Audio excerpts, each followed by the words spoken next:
Okay, thank you.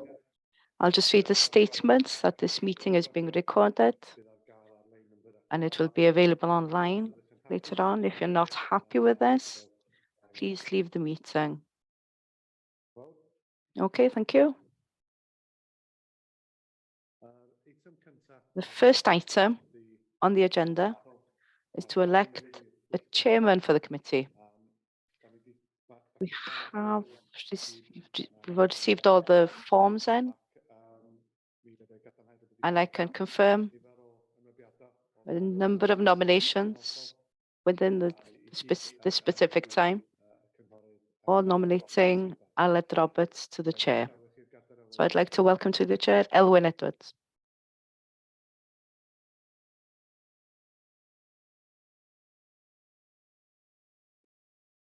Not Elwyn Edwards, sorry.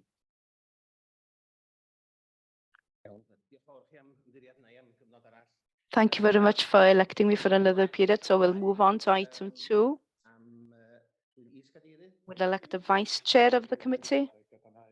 And I confirm that we've received a number of nominations for the vice chairmanship. And one name again.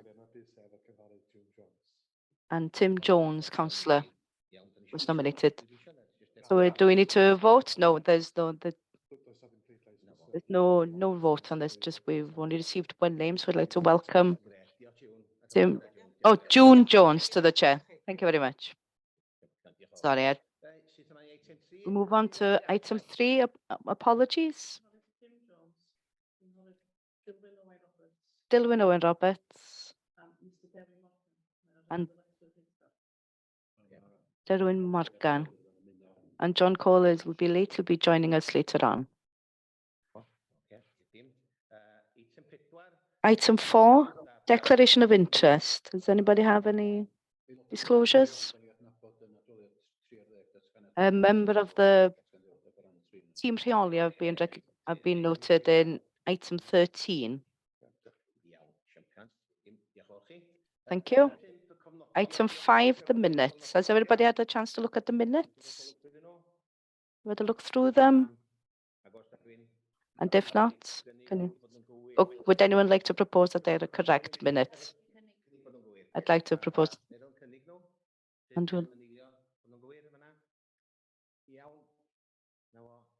Okay, and can everybody hear okay at home? Just want to check that everybody's okay for everyone at home. Lovely, thank you. Item 6, the action log. We'll be reporting back on this. I'll report back on this. Very short report, just to confirm the record, and the item will continue. So we'll consider them in the next meeting. Has June's got a hand up on the screen? No.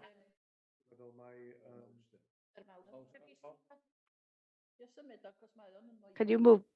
Can we move it? Because okay. Not sure what that. You don't see your hand up, do you, June? You've got a hand up in front of your face. They're moving it now. Is it okay now? I don't have a hand up. Okay.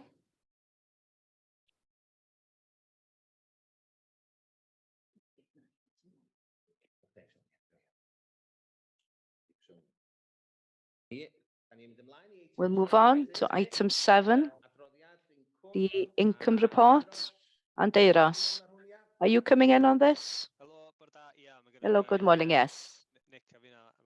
Nick and myself, we've got a short presentation to accompany the report, which is in your pack. I'll share the screen now.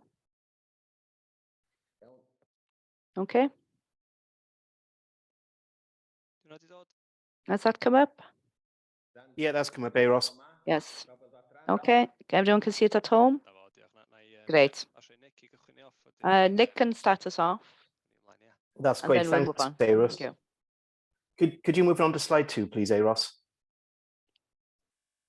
Good morning, members, and thank you for the opportunity to talk to you about the work we've undertaken on income diversification. Just to set the context, I'm going to do some background information, then I'll hand over to Eros, who will go through the more detailed findings, and then we'll welcome any questions or observations that members may have in terms of the report that you have before you. So just to put this into context, the reason why we've picked up on income diversification as an issue is probably 7 rationales for it. Firstly, we know that as with many public bodies in Wales at this time, the funding settlement has been set by Welsh Government, and the amount of funding you receive in your core grant has put you into a very difficult position to achieve all the things that your ambitious plans have set out that you want to achieve. So we know that your abilities to fund activities and fund services is very challenged at this precise moment. We also know that the authority has a good track record in diversifying income, but if you are to try and bridge some of the gaps you particularly will have challenges on in the future, then you need to think about things in a very different way. So in this respect, this piece of work is really a baseline of where you currently stand and some of the issues we think that you need to consider in taking forward this area of work. Could you move on to the next one, please, Eros? So in terms of our methodology, it follows our traditional route for performance audit work. We set a headline question. In this occasion, it's been to look at the authority's systems to consider and approve whether you should pursue new opportunities to optimize income. It's a thematic review in the sense that we've done the same work across the 3 national parks, and we are drawing together a short national summary at this stage, which will make some recommendations for Welsh Government on the back of the work we've undertaken with you. And in terms of the delivery of the work and the things we've undertaken, well, we've interviewed staff and members, we've spoken to partner organisations, national bodies and others in England, and we also undertook a members survey, which gave us a real good insight in some of the challenges you face as members, and also considered some data and reviewed some documents. So that's just a very broad introduction. I'll now hand over to Eros to run through some of the detailed findings. Well, Nick. Thank you very much, Nick. I'll just expand a little bit about the context and the background of the review. Obviously, you're familiar with the financial plan midterm, which you adopted in April. And that scheme and the plan and the presentation by David Edwards at the time draw attention to the pressure that we face, and that we are now depending more and more on reserve budgets. And on page 4, we've set out the financial plan, and I think it's page 12 in your packs. And that shows that the core grant by Welsh Government has remained consistent and will remain so for a number of years. At the same time, obviously, the expectations on national parks are expanding. They have set a number of ambitious actions that they hope that we'll work towards. So the parks are in a difficult position. So there's a choice here. Are we going to accept that we can't achieve as many as we desired, or are you going to look at how you can fill in the gap? And as Nick said, that's the background of the report. Really, we've concentrated on those things which are within our power and within our abilities. How we can be proactive, as we can diversify the income streams so that we're in a more resilient position for the future. And we should also address the elephant in the room. Out of these 3 reports that the parks have presented to Welsh Government, there will be a national report as well, which will present the same messages about how they're funding us, about how they're funding the parks throughout Wales. So diversifying income diversification, these are the key building blocks really of income diversifications. There's a version of this on page 17 on your pack.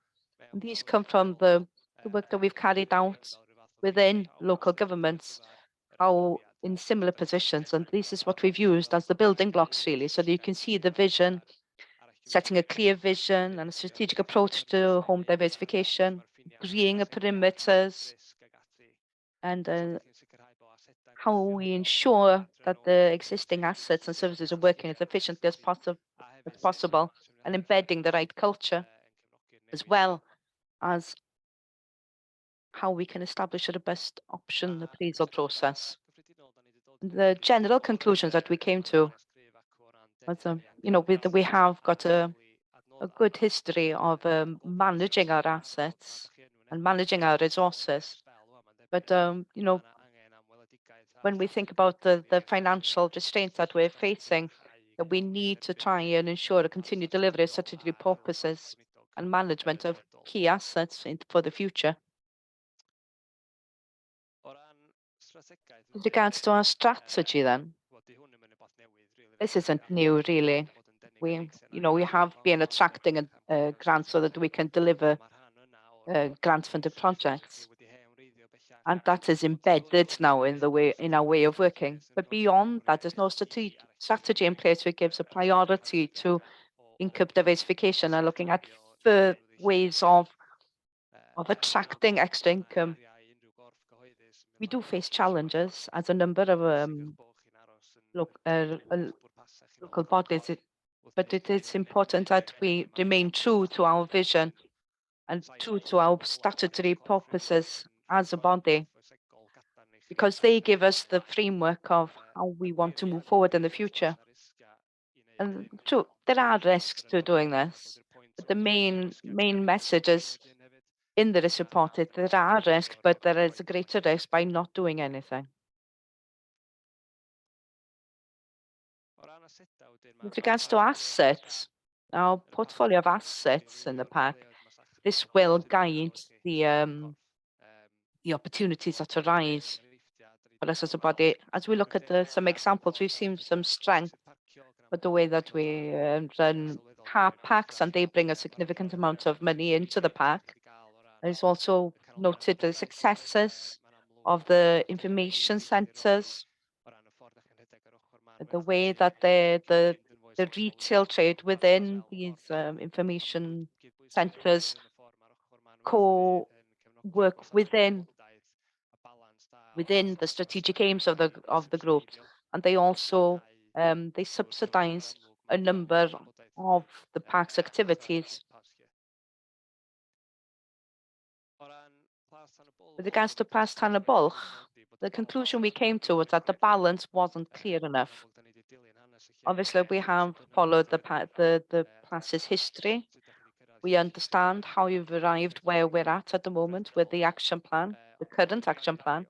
But the truth of the matter is, from someone from the outside looking at it, it costs a lot of money. With regard to the state of the building, there's a risk that it will cost a lot more.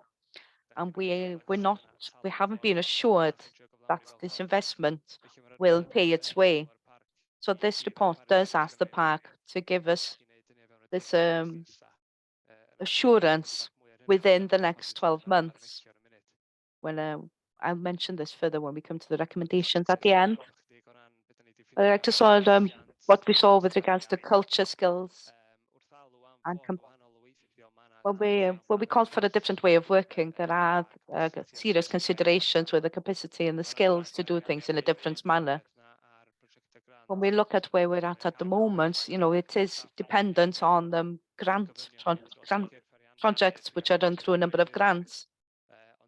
We can be quite cumbersome, but they do mean that the project officers, what this means is that the project officers often follow short-term contacts. So we have to look at how you're going to face this. And the use of a toolkit so that you're able to manage these short-term projects and build them into the corporate way of working. But coming back to the main message in the report, it is we'll be conducting more work in this manner in the future. But when we talk about the change of direction, it's something that isn't going to happen overnight. It's not something that's going to work the first time, so every time it is important that we have a culture where staff feel that they can venture with new projects and can learn from their mistakes as they move forward. In the same manner, it is important that the governance structure is quite flexible. It enables members to scrutinize things effectively. There isn't a strategy in place to to scrutinise new projects at the moment, but the Cynllun Eryri has helped to refine the strategic direction, and it does give us a clear framework really to build upon and to look at new opportunities in the future.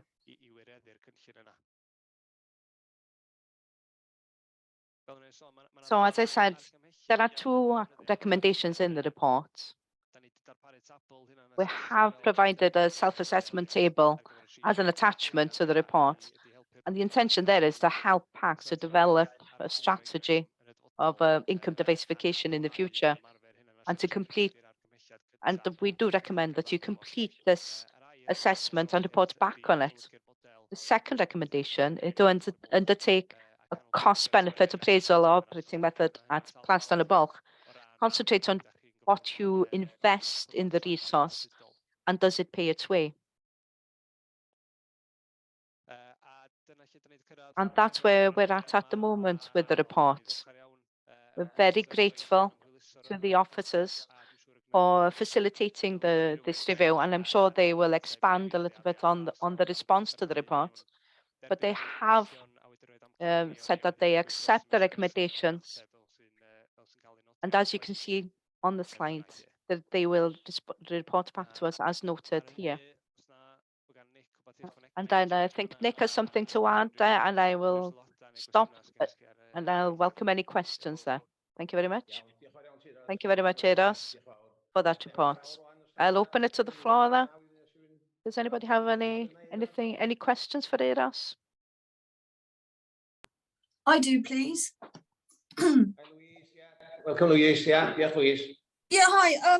Forgive me, everyone. I don't really know much about Plas Tân y Bwlch from a sort of business point of view. I was just wondering, do we offer any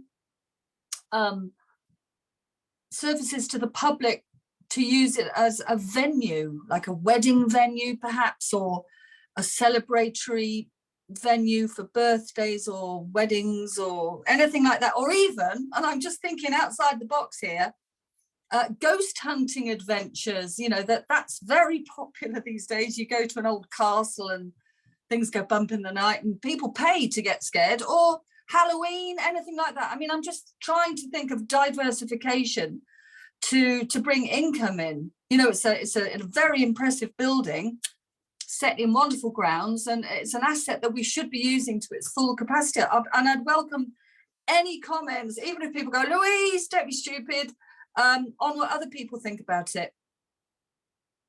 Louise, Louise, I'm sure that Tim wants to come in on this. I must say, you just have to look at the balance sheet in Plas Tân y Bwlch. You know, to be frightened, you don't need to follow ghosts here. Probably. We have looked into options here about what's possible. Number of weddings have been held here. There was a television program here last year, Priodas Premium, but we still have significant problems in regards to how much this building costs us and how we can move forward with this. The committee in Plas Tân y Bwlch, and I'm the chairperson of that, we are looking in detailed manner at the future and how we're going to move it forward in the future. So watch this space, Louise. We are moving forward on this. It isn't easy. There's a lot of work that needs to be done and the difficult circumstances. Tim. Thank you, Chairman. Brian. I thought this was a very useful and insightful report, and in one sense was a little bit scary in terms of the future funding of national parks, not just ourselves. The takeaway that I got from this report was the need for a strategy to do with diversification. Our strategy effectively has evolved in response to changing circumstances. And I think it suggests to us here that we need to take a more structured view of that, not to rush into it, not to rush into any particular types of diversification, but to properly consider them, weigh the options over time in detail before we set a course. Because I think there are examples, some of them are in the report, there are others elsewhere in terms of the range of things that we could consider. Because clear message to me from this was that the need for external sources of income, potentially from commercial income as well as from other grants or investments, is not going to go away and is probably going to become a more significant part to achieve some of the challenges that we've got. And I don't know whether any consideration yet has been given to the process that might enable us to get from where we are now to perhaps where we need to be. And clearly the document that we've got here with the list of questions is something that we need to review, but we need a process around that as a board to take it forward. And we may not be able to answer that today, but whether we do it just fully in working groups like at times we have, or whether we do it through a subcommittee to look at it in detail and then come back to a working group, I don't know. But I think we need to be thinking now about the process we put in place over the next year or 18 months to come up with a clear direction of travel, what's right for Eryri. And that was really the thing that hit me with this report. Diolch, Brian. Emyr? I ddechrau, gai... Is that? Can I just thank Nick Selwyn? I think this will be the last meeting he'll attend as one of our auditors. His support to the 3 national parks has been exceptional over the past few years, as well as his understanding of how we work. And he has made the audit process far easier than a number of other auditors. So I'd like to thank you very much, Nick, and happy retirement. I accept Brian's dissection of the report, but there are some matters of principle that you as members will have to agree upon. You know, as officers, we've made it clear in the context we need to create income so that we can achieve our statutory purposes. And I am a little bit worried, although we have more technical work to be completed. You know, if you're going to be, we have to ensure that we have the competence to carry on in this manner. As a body, we can't raise tax or levy on local authorities. So if we're going to be working a more in this based. This, sorry. Oh, hello? No? Yes, thank you. Yes. Are you back? Yes, you okay now? Yes, okay, great. Sorry about that. So the assets that we have are completely different. So we can't really compare parks one with another. Private finance, we've started to go down that road, but we need to look carefully at this because in the art sector, have experience of how private finance can skew the way that a body works. So we have to be true to our statutory purpose. And I think that the main discussion that we need really, you know, we'll have to go through the toolkits as they have been recognized. We don't have the expertise at the moment with members of staff, so we'll have to approach you as members of the committee as we start things off. But the graph on page 15, we're in the boxes, we have to see what appetite we have for the high risk strategies. We do accept the report, but there's quite a bit of work to be conducted, as Brian has suggested. I just wanted to talk about the risk, really. They have to be aware of the risk if we're going to change that we work in a more commercial manner. There are examples where councils have failed completely because they've invested possibly in areas which would face too high a risk, and the taxpayers then suffered as a consequence. So we need to reach some kind of balance, really, where we're able to achieve an income stream from our investment. But we have to be aware of what our capacity or what specialism we have internally to be able to cope with any risks arising. The only thing I'd like to add to that, Eros mentioned the letter from the minister.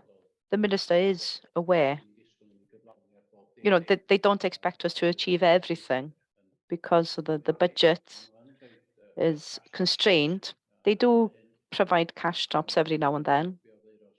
I think what Eros mentioned was that there is a resolution there, just to arrive at a better understanding, a long-term understanding with the Welsh Government, because there's a lot of money flying around in project form, and we do take advantage of those streams. But if they could embed those into our core grant, it would relieve the pressure really from the cost of running projects. And the problem of staff members on short-term contracts. Thank you, Tim. Tim, do you want to come back in? Thank you, Chair. Just a couple of things that Emma has touched upon. I welcome this report. Thank you very much, Eros. It has drawn the attention back to Plas Tân y Bwlch, and that's very important. We've mentioned income, but we have to look at the balance of that and what it costs us and what it delivers, rather than just the income that comes in. The factors, I think we have to be very careful there. If we're going into new areas, we will be competing against small local businesses who are struggling already. I'm not a local councillor, but I do see that it is very important that we protect people like that.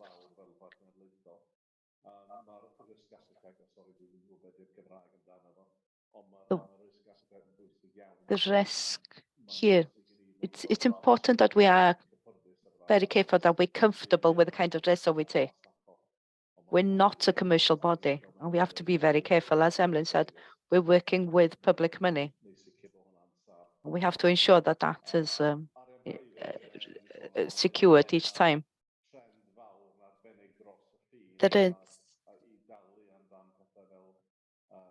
Over the border, there is a culture of paying for nature, and large external companies bring in large amounts of money.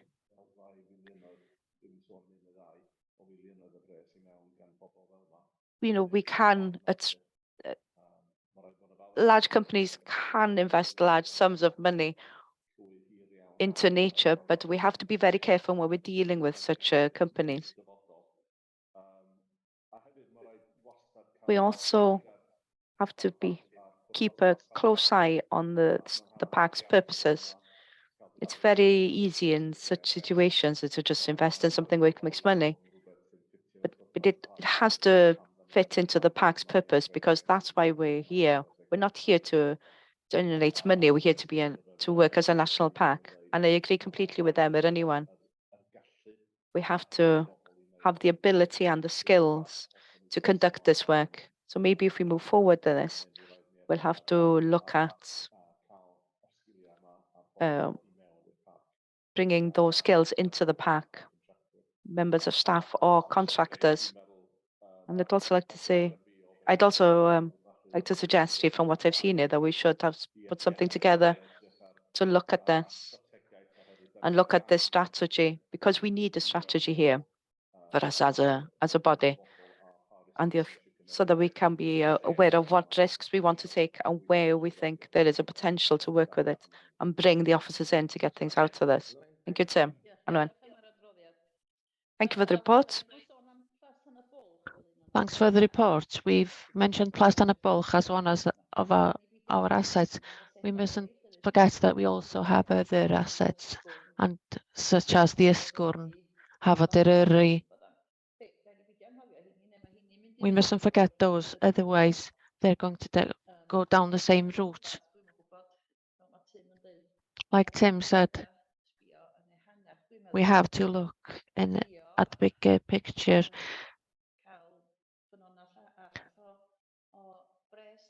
To try and look at other sources of funding, and we have to be very careful how we do that, of course.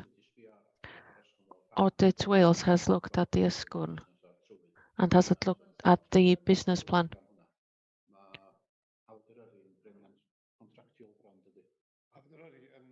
Aberteifi is almost contractual. It's quite an unique situation, really. There's a long-term lease there with the railway.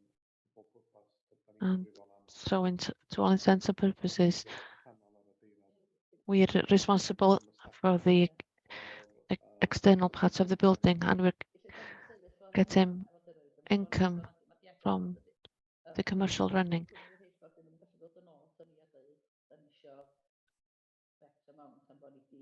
But the railway can't come back to us and say we want X amount because we've made losses.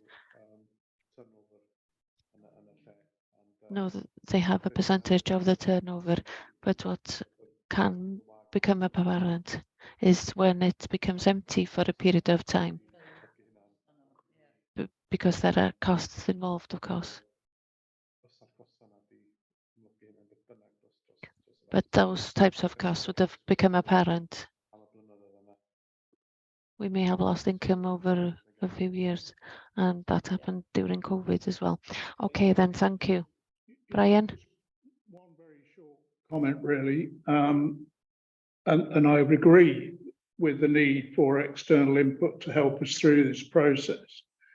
And I'm thinking back to the process we used in developing the headlines for the local development plan, and we had some external facilitation to help with that process.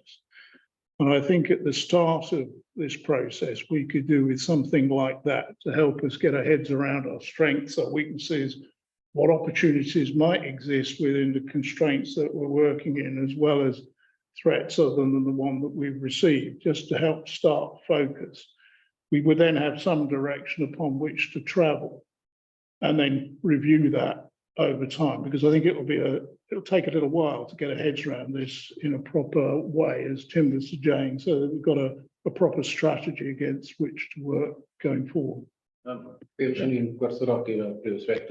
What I'd appreciate as a chief executive is 1 or 2 members, so that the management team can bounce their ideas off them and on the structure. Do you think that's acceptable? I think we should discuss it as a management team first and put forward a paper to the working group so that we can get input from all of the members first.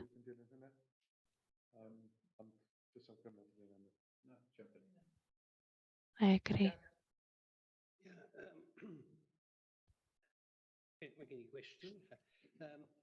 I do have one question. Is this going to bring Tanabulch back? There's been mentioned that we've been running BNB. We're encouraged to take risks to bring in money. You know what's happening in Tanabulch. You know exactly how much it's going to cost to bring it up to standard. Is that more of a risk? And is it taking the members to a place where they know nothing about? With a high risk, as far as Pembrokeshire and Brecon Beacons and Eryri are concerned, how they're affected.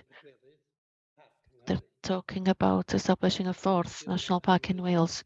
Isn't that a risk to the 3 national parks that's already here? If the money isn't coming forward for totally pay for the 4th one, we're not being funded properly now, let alone having less money again before there are 4 national parks, because they want to establish the 4th.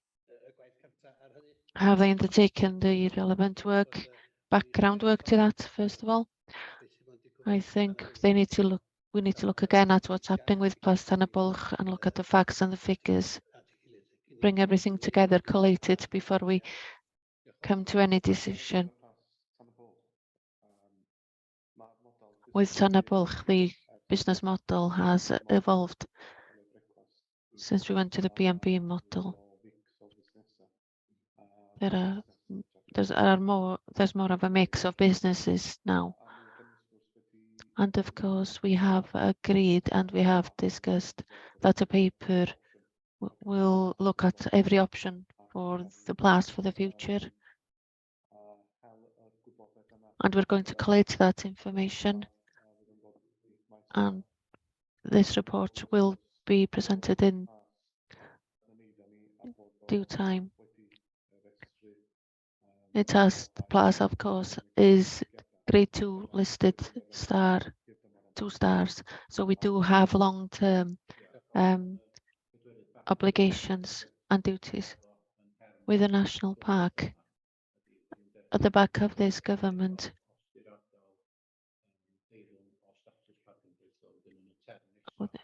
the next term we'll look at whether or not the area will meet the requirements of becoming a national park in the area. I don't know if you want to establish a risk matrix relating to that.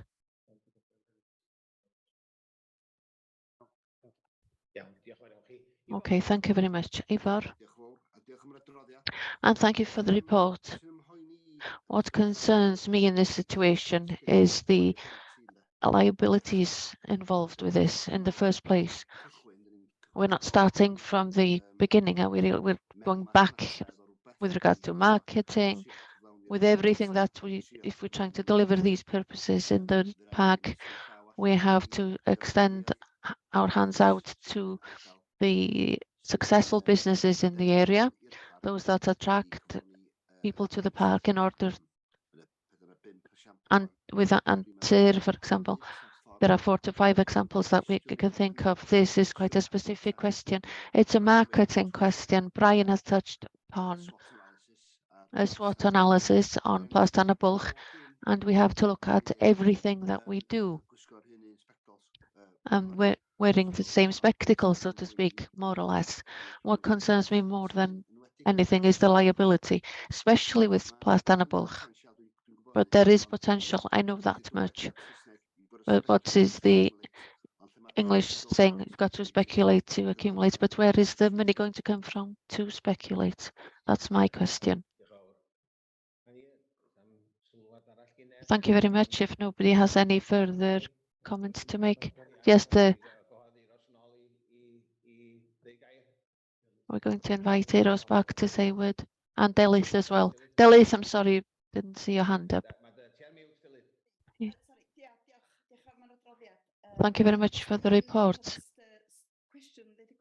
Just one question and quick comment, really, recognizing that there are risks when we don't consider diversification in the current economic climate and the challenges that are facing us.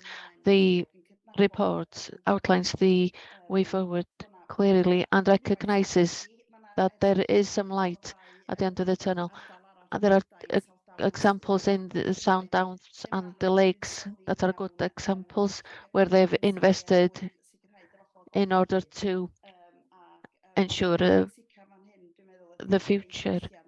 And one way is to creating a culture with the national parks of recognizing the importance of producing income, and with regards to the risks that have been recognized by us with staff recruitment and retaining staff. I think it's really important that we develop a culture that we need to recognize the opportunities to create income from commercial opportunities. With timing, this report encourages that there should be a diversification of income within the next 12 months, which looks towards a long time perhaps, but it's not as such if we're looking at diversification, and that we should get full reports in October, I believe. So We'd just like to know what the next steps regard to timing. Are we getting the strategy first? Are we starting on it in a few months later after we know what the situation is in Plastanna Bwlch? So I'm asking a question about timings and the next steps. Euros, did you want to come in there? The two recommendations regarding to Plastanna Bwlch notes that we're expecting the review to be undertaken in the next 12 months. And a colleague has confirmed that that's going to happen. With regard to self-assessments that we're referring to, it's an exercise that can develop a foundation for a strategy for the future. As members have already said, not starting with a clean slate. There are fine examples already, for example, the TICs and the car parks where these important decisions are being made. It's a matter of scaling that up, perhaps, and undertaking that exercise will put you in the best position for the future. If you're taking a step back, if you remember a discussion that we had with colleagues in the Lake District with regard to the income that they have, I think the core funding that they have in England represents about a third of the income, and the other 2/3 come from other sources of funding. So taking a step back, I'm not saying that it's completely comparable. As officers have said, the assets portfolio contributes quite a lot to that, but the relevant principles and how they diversify income are. So we need to be proactive, like Iwan mentioned. There are examples of councils that have gone into difficulties over the boundary by taking too much risk. We need, and being reactive, we need to undertake the exercise, develop the strategy, and approach it in a proactive way, and put yourselves in the best position to get to grips with the challenges on the horizon. Thank you, Euros. Thank you very much, everybody, for contributing. Plastanna Bwlch is a very important resource for Maen Twrog and Gellilydan. He just said that he was going to bring the meeting to an end anyway by mistake. So we'll go to the recommendation there.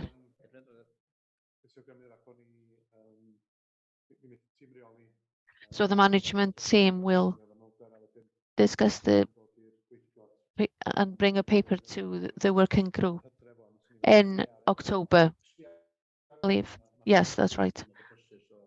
Well, October is going to be extremely busy, and I wouldn't, perhaps Christmas or the New Year would be more realistic, really. Thank you very much, Euros and Nick Selwyn, for joining us as well. So on to item 8, Revenue and Capital Outturn Report for 2022-2023. David? There's a lot of information and figures and appendices. I'll just outline the main points. 1.1. The obvious figure there is a net underspend of 486,655. This is quite high, but there are reasons for it referred to in the report. In 1.3, it is subject to change as the income and environments, etc., are undertaken. Under 2.1, we've had additional money from Welsh Government.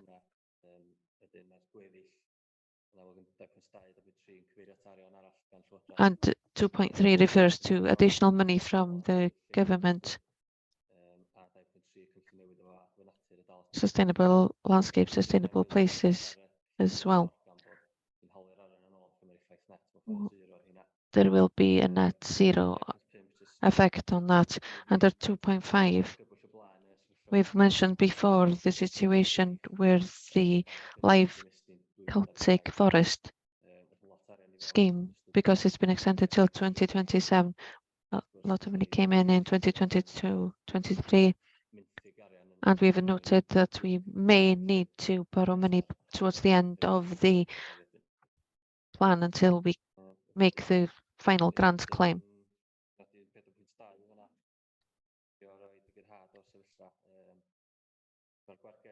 4.2. You can see the figure there of 1,686,000 before transfers to and from the reserves. And from that figure, there's a total of 300 odd payments to the different reserves. 400,000 odd that has also been fired, and slippage, which leaves us with 486,655. We reported back in March that we were expecting the spend of 19,000, but that's, as I referred to, the 290,000 that we're getting from the government, and we'll be using that money against the services and saving money within the different services against the baseline. The other element is the interest. Is in January 2022, there was a major change there.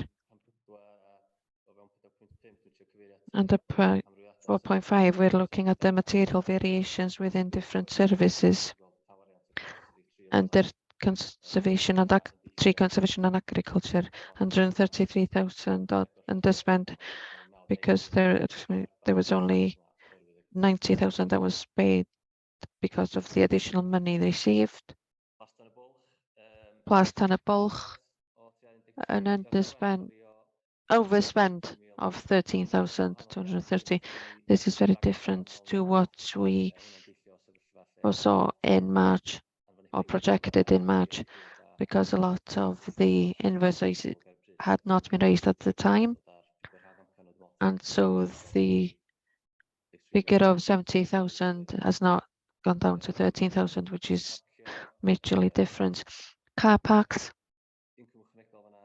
additional income has been high over the last few years, but that doesn't contribute to the figure in the following year. And the other one is the wardening service, similar to the conservation service. 90,000 has been saved there because of the additional monies, and there have been vacant posts in the team during the year. The posts were not filled. Looking at the interest and in addition there, and I've tried to summarize that under 4.6. 5.2 refers to the capital situation. It can be a bit confusing, but there are some that haven't been budgeted for, and there's specific money for that. And any expenditure or transfers and slippage leaves us with the net amount. And number 6, we refer to specific funds. This has been adapted somewhat because of the process of closing down the accounts. Under 6.1, I'm trying to convey the situation before the transfer of the underspend of 486,000. It should be that significant personal replacement matters have already been committed for specific purposes, and so that money is clean money. Under 6.2, we make a recommendation on how to deal with the 486,000, which is to share it or divide it between the specific risk funds, staff resilience and general fund as well. I don't know if you have additional questions in relation. I'm happy to answer them. I'll open it up to the floor. Does anybody have any comments? Brian? Page 62 in the English version, which is the Appendix 6. We have the slippage carryover reserve of 800,000 odd, shown as a separate reserve. Can you explain to me how that works? Because if it's some of the other slippages, I got the impression were covered in the other reserves. So how does that differ? And why is it identified separately, I suppose, is the question. Mae hwnna'n arian sydd ar ddiwedd y flwyddyn jyst yn cael ei gario dros. That's money that's been carried over at the end of the year. O ran y ffigwr yna yn yr With regard to the figure, that figure we refer to 461,000.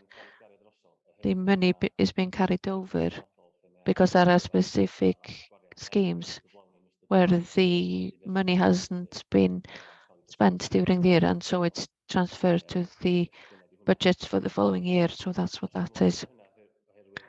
The sum may be larger than that because there may be a scheme where money has been allocated, but the spend hasn't been made, and that's what's contributing to the total. Okay. But I mean, I understand it better now from that explanation. It just seems rather odd that it's allocated there and not against projects or whatever. But if it's already been allocated, that's why it's in that separate pot. Yeah, Right. yn hytrach na cael ei reid i fewn i ronfeydd y sgefn. Rather than being put into reserves for its expenditure that's been committed, it's slipped over in a way. Does the expenditure on Habadereri explain that as well? Because we weren't able to get trains up to the summit this year. So this expenditure can't be made.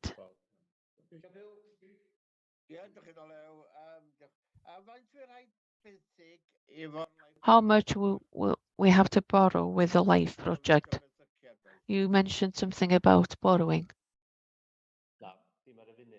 No, not at the moment. Well, how much will it be if it will be required? It's difficult to say. It depends on what happens during the next few years. There are specific funds available that we're hoping to fund it for the next two years. So it's a risk that we may need to borrow. It doesn't create a cash flow problem, John, because it is a cost concern, really, because you have to spend the money, then they get the money back from Europe. We have the same type of problem. Okay, thank you for that anyway. Thanks, John. Any other comments from anybody?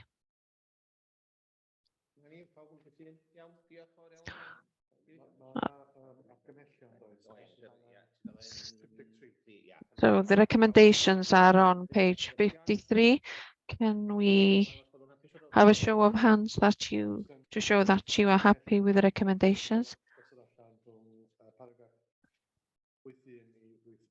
The recommendations are from paragraph 8.1 to 8.6 to approve the transfers in the revenue and capital budgets as outlined in part 4.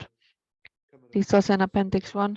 Approve the transfers to and from the earmarked reserves as outlined in the table. And paragraph 4.2 and 4.3. To identify the final position of the directorates and services in terms of budgetary control. Paragraph 4.3 to 4.6 and appendix 2. And to approve those slippages and commitments in appendix 4 and notes the underspends relating to the 2022-2023 financial year will increase the general balances, the staff resilience funds and specific risk funds, and to approve the capital financing statement part 5 and appendix 5. Can we all have a show of hands then, please? That you're all happy with that? Anybody against that?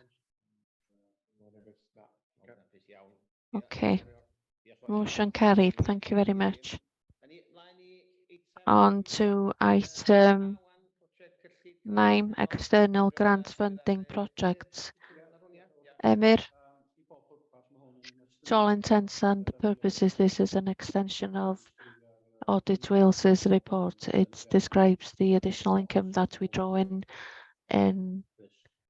the risk that it shows the acceptable risk for the authority. I've outlined the projects. I apologize. Appendix 1 isn't here. It refers to it, but I was off last week. For those who are reading it in Welsh, for some reason, paragraph 4.3 is in English. Apologies for that. I don't know how many of you noticed that, but there you go. So the main things that we need to do since the last report is we've simplified the shopping list, so to speak, which is in Appendix 2.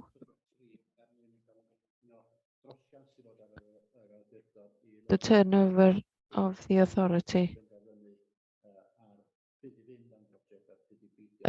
which is the issue of when we should go for a project and when we shouldn't. Thank you. Thank you, Emyr. Members, do you have any questions or comments? I have two. One is relating to Dark Skies in the appendix, which clearly has been a very successful project, but has got limited life at the moment in relation to funds that are allocated to it. Do we have any plans for finding ways of taking that forward? And whether there is more that we could do to promote the benefits of that project, nationally and internationally, because it's been such a valuable project in terms of what we've done and people's appreciation of. I'm wondering if we're making enough of it. So that was one question. And the second question relates to the LIFE programme. And on page 67, there's reference there to the 20-year in English. It says conventions, but I think that means commitments to do with, it says the project remains on target to achieve the stated targets and milestones with the exception of 100% targets on the 20-year commitments. And I'm wondering whether there's any danger of disallowance because we're not hitting that target, although on some of the others we're over delivering. With the Dark Skies, I agree completely with your comments there. This is a project which has increased significantly across Wales, and Eryri has led the way there. We can draw down funding for this, and we have appointed an officer for the north east of Wales. Gwen, I can't remember her surname. She's about to start. So what we've established there in Eryri is having an effect. There's a great difficulty in attracting long-term funding. So we are moving money from one place to another. I think we've reached a point now where we have to sit down as an authority. Are we going to put this into our main project, into main working, so that we can give them some security as a team? But it is work which is developing across Wales, yeah. So I'm going to raise this with the authorities while I'm meeting them in the show in 2 weeks' time. I'm going to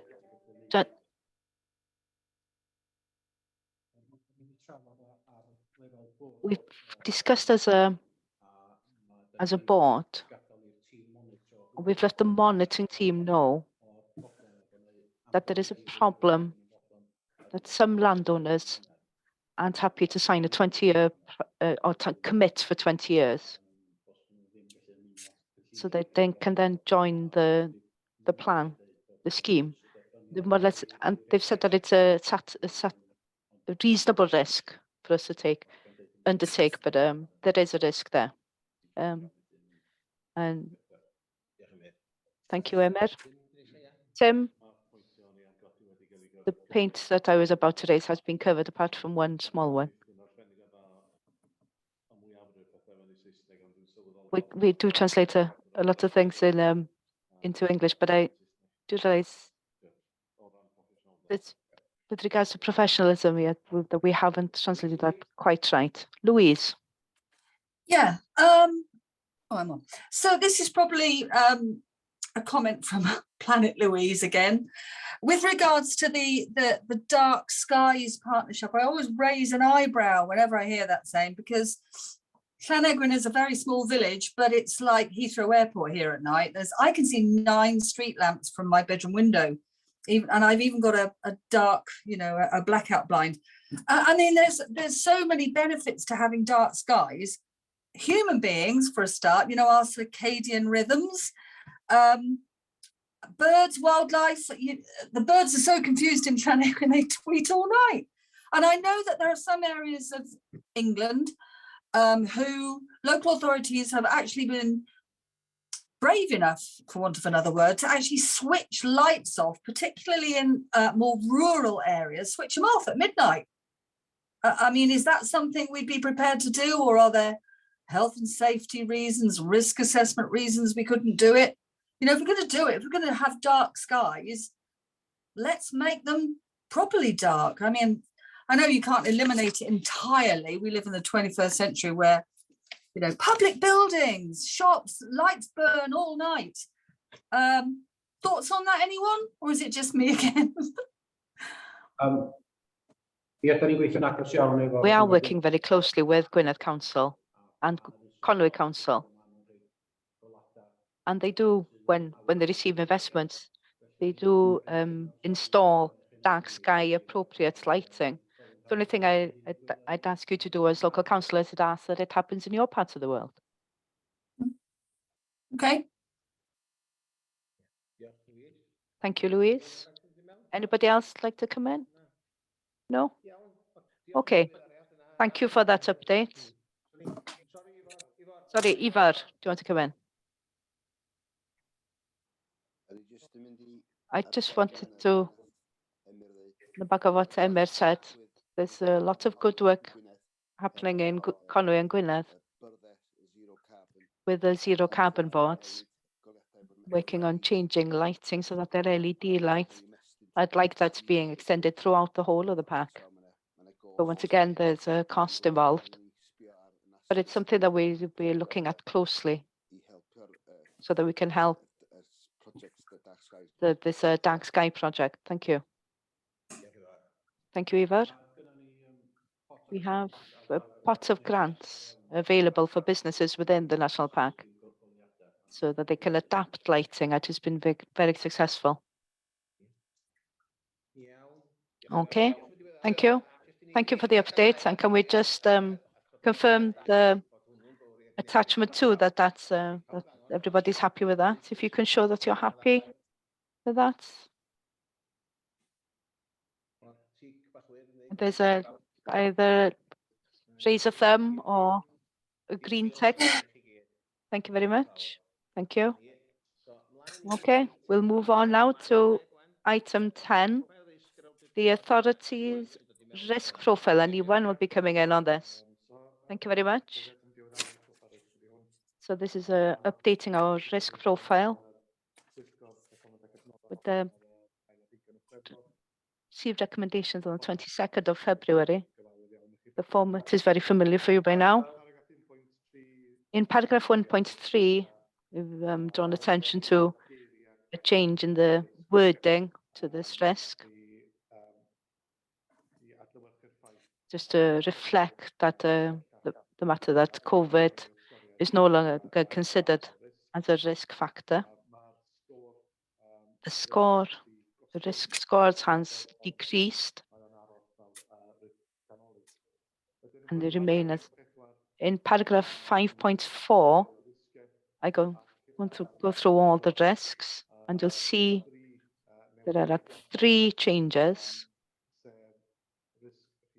That's risk number 4, the risk to the reputational risk to the authorities management of Ysgwrn, and that has decreased now. And risk 13 is the Ysgwrn once again, and has gone from high risk, reduced from high risk. And then the income generation, again, the risk has decreased once again. The appendix on page 77 to page 85 of the papers give you far more detail into it. I don't intend to go through them all one by one. The recommendation is to note the contents of the report. Okay, does anybody have any comments or questions?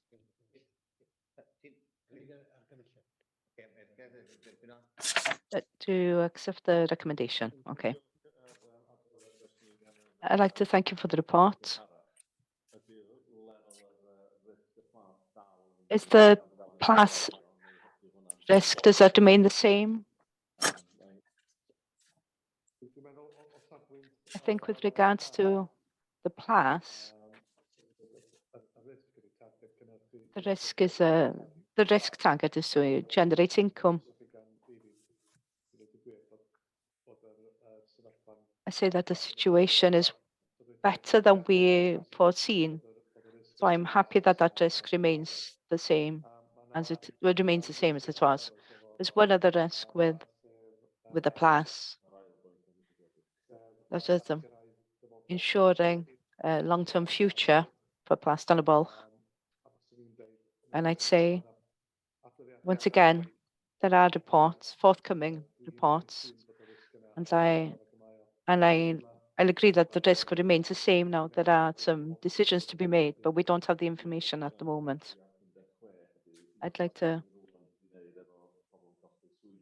there's a risk there with people losing jobs, and there's also a risk with the name of the good name, the PAC's reputation as we're moving forward, but that all depends on what happens in the long term.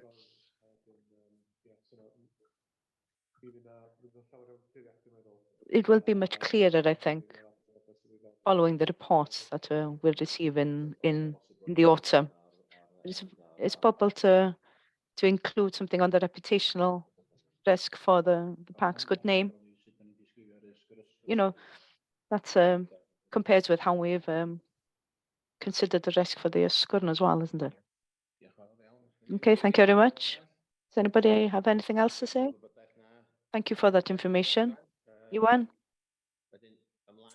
We'll move on now to item 11. I think it's Iwan once again. The Corporate Work Programme 22, final update on the well-being objectives for 22-23. Thank you very much. You'll see there at the beginning of page 87, we've got quite a few pages here on the, I think that I thought I'd just explain a little bit some of the background. This report, it's an end of year report, feeds into the annual report, which will be presented before you in the authority in September. It's quite complicated to follow. I thought I'd give you a bit of an explanation. I'll use the first one as an example. On page 87, you'll see the objective, the well-being objective, monitor the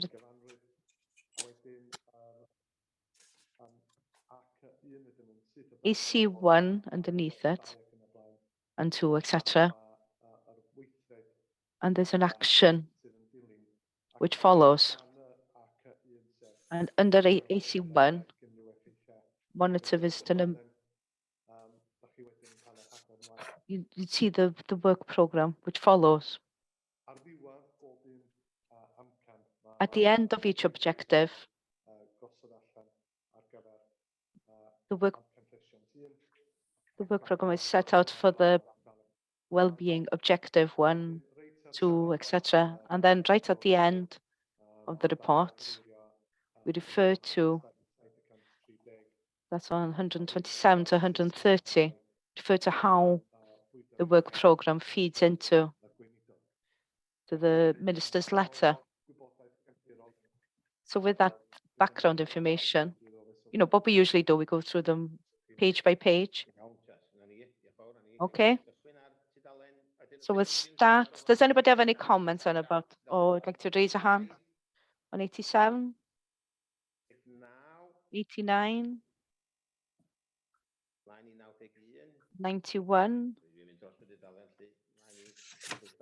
92, 93. Shout out if you have anything, comments. 94, 95, 96, 97, 98, 99, 100, 101. Tim. AC 5.3, is it 101? Yes, yeah. Is there any idea of where the Welsh Government is? When it will be published?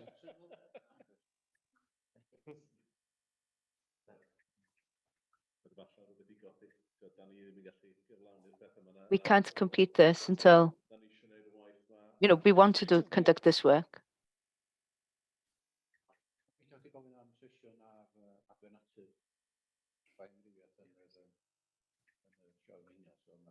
There will be a session on the biodiversity in the Royal Show. I think it's Louise first and then Delith.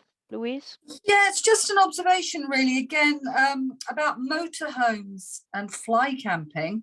Not heard that expression before, but I suppose fly tipping, fly camping, it's a nuisance. I reckon we got to brace ourselves. Which page are you on, Louise? Which page are you Well, you referring were to? whizzing through them. It's just about the motorhomes one. Where was that? Anyway, it's just an observation really that we should brace ourselves for a particularly challenging summer. Cost of living crisis. I think a lot of people are going to be staycationing. That's another weird word, isn't it? So, I mean, I've already had a fair deal of it over half term in my ward because I'm coastal, lines of motorhomes in laybys. So I don't know, do we take this as an opportunity to either enforce the motorhome restrictions or welcome them? It's a really difficult one, but fly camping and fly tipping, because they tend to go hand in hand, and an increase in wild swimming, actually. A couple of farmers have said they found people trespassing on their land. Is there such a thing as trespassing on it? People have rights, don't they? They can roam, right to roam. So yeah, I think we need to brace ourselves. It's going to be a difficult one this year. That's really. Thank you, Louise. Well, I'm not sure that anybody's sure what page you're referring to. No, We'll it get wasn't in touch with the necessarily a officers. page. Let me. Never I can't utter it as it stands there. But with regards to camper vans, if now that's on our land, we don't have any powers really to do anything. We have started a campaign on our social media. I don't know if you've seen anything. If you've seen this, where they're discussing camps specifically, and with wild swimming, I think that we have to develop a policy as national parks. I think one member has already asked us to conduct a bit of background work so that we can present something forward, so that we can start to develop a policy on how we can enable people to enjoy this activity. Well, enjoy it, but there are risks, aren't there? Our mountain water is very, very cold. I've tried it. I got in about to my knees and retreated. But then you get litigation, don't you? And accusations, oh, it's not safe. And there wasn't signs around warning you. And so again, it's finding that balance, isn't it? And people have to take responsibility for their actions. But I know that's an old fashioned concept nowadays. Iawn, na fo i Louise. Yeah. Thank you, Louise. Okay, thank you. Delith, just 2 points really. I think that Louise is deferring to the comments on the next point really on the agenda, which is the strategy, the leisure strategy where those points are raised. I think just another point really. I don't think that the lakes and the mountains are not necessarily colder than the sea, because I swim every day in both. But those are further points to be discussed. I do welcome this discussion. But back to this point on the agenda, one question I had more than anything, and forgive me if it is in the written. It's an extremely comprehensive report, and it's great to see the green dots appearing, which shows a progress. So I'd like to congratulate the teams who are working on this scheme, the strategic outcome. Just one quick question about the branding. I raised this, I think, in another committee. With regards to the use of the name and the branding with Eryri, Snowdonia. Does this appear anywhere in this report? Maybe I've missed it. I was a bit quite late last night reading the big paper. Can you note where that appears on the scheme of work? Thank you, Delith. If I can pick up on that, we're just reporting back really on last year's activities. So I think that this will be included, and we do report annually on the communication strategy, and I think that's where the attention will appear. And then going back to Louise's point, I think on page 89 of this report, we said that we're working closely with Gwynedd Council to deal with unsolicited camping. I think that's what you were referring to. I think that's the page you were referring to. And as you can see, that we are taking specific steps in that direction. Thank you, Iwan. And if you shout out, please let us know what page they are so we can return back to the pages. We'll move on to 102, 103, 104, 105, 106.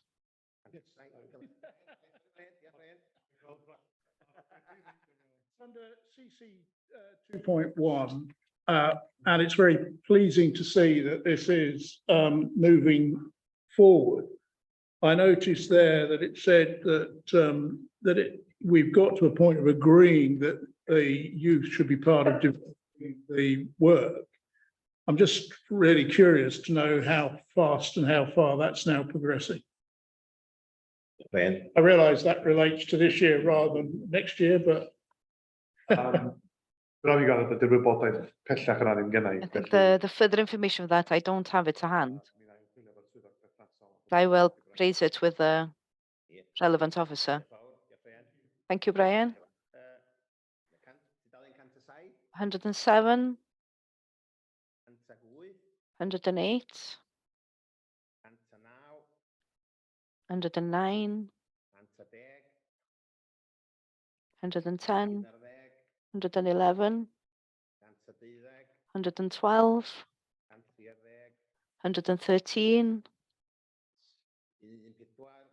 114, 115, 116, 117, 118, 119, 120, 121, 122, 123, 124, 125, 126, 127, 28. Tim, I see there was a link to what Lisa said there about the swimming. Maybe those two would.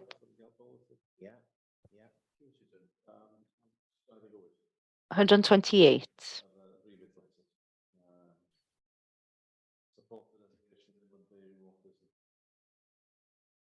Support the designation of inland bathing waters. Okay, thank you for making that comment, Tim. 129. John Pierce got his hand up. Thank you.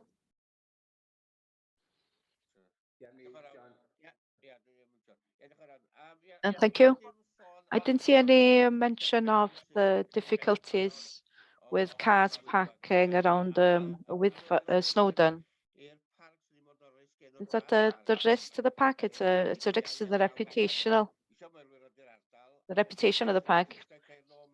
When people want to visit the area and then we drag their cars away, I think that would be quite a risk.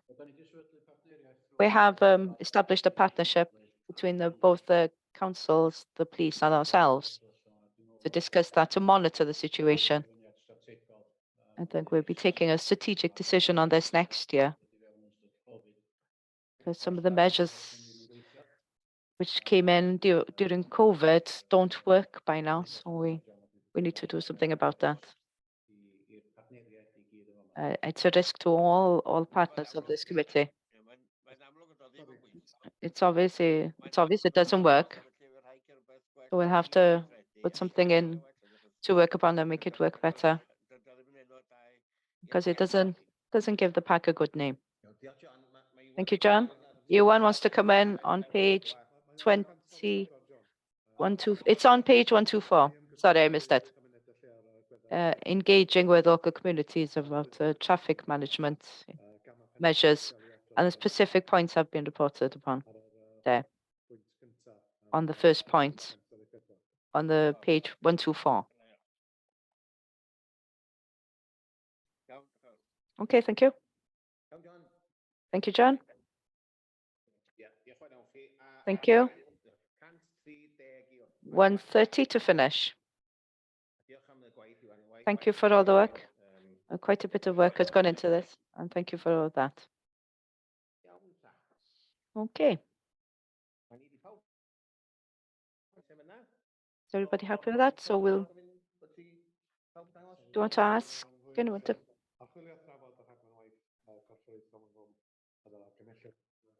The recommendation was to present it, and I think that we've done so. Thank you, Ewan. We'll move on to item 12, complaints monitoring report. So Bethan, are you coming in on this? Yes, thank you. Good morning, everyone. This is the annual report for the formal complaints made during the previous year, 22-23. The number of complaints that we receive yearly, it's far more than the figures in the reports suggest, but it is a testament to how professional are our members of staff, that the complaints are dealt with promptly, which ensures that the complaints don't turn into formal complaints, which need to be investigated further. You can see from the report, from the 7 formal complaints that came to hand, 3 were carried forward or partially upheld. And once again, this year, it's a pleasure to say that the Ombudsman wasn't required to investigate any of the complaints. But I welcome any comments or any questions you have about this. And otherwise, you can see that the recommendation is to note the content of the report. Anybody have any comments? And so I recommend that we receive the report. Does everybody agree? I just would say it's great to see that that the complaints aren't taken, or that many of the complaints aren't taken forward. Then John, and then we have Della, and then Joan. So who was first? I think you were you voting, were you? Thank you. If you can just put up a green tick to show that you're okay. So we're item 13. So we're going to leave the room now. And Nia, I think, will be reporting on item 13. So the pay policy statement and the pay policy annual report 22-23. So Nia, I'll hand it over to you. Just want you to approve the report for 22-23 and to receive the report for 22-23. Just to give you some background, we don't have to do this, but I do think it is good practice to adopt a declaration like this and to share it each year. The written statement has been issued by Welsh Government called Transparency of Senior Remuneration in the Developed Welsh Public Sector. The authority's pay policy statement for 23-2024 can be found in Appendix 1. Appendix 2, the Chief Officer salaries. Appendix 3 shows the salaries of all other members of staff. And attachment 4 shows the annual report, which is required by the guidance note, referred to in statement 1.2. And just to ask it that you approve the pay policy statement and approve the pay policy annual report. Does anybody have any questions before we move on to approve? Edgar, like to approve the statements? And Eva seconded. Can you please show? I think that it's unanimous there. That we can get them back. Yes, thank you. Thank you. Thank you.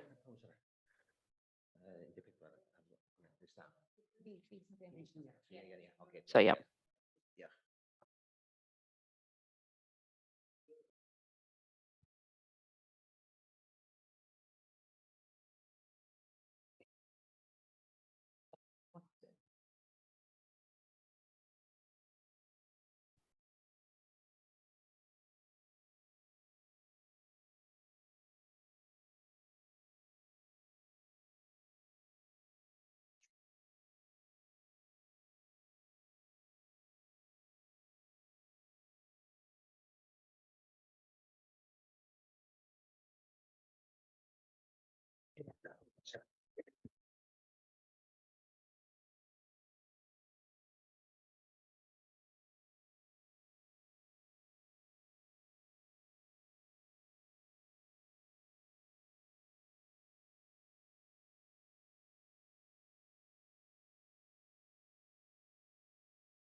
It escaped.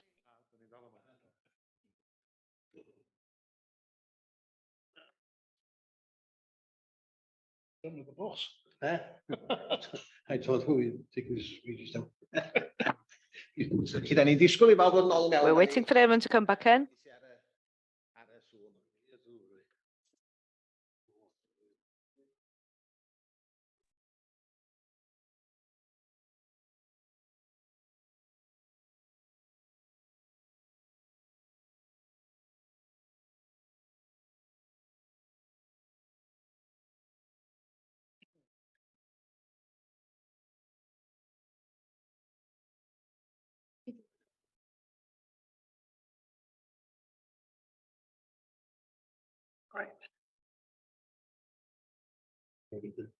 Ni disgwyl Tim ddod nôl I mewn I We're waiting stafell. for Tim to come back into the room and we'll restart in 2 minutes.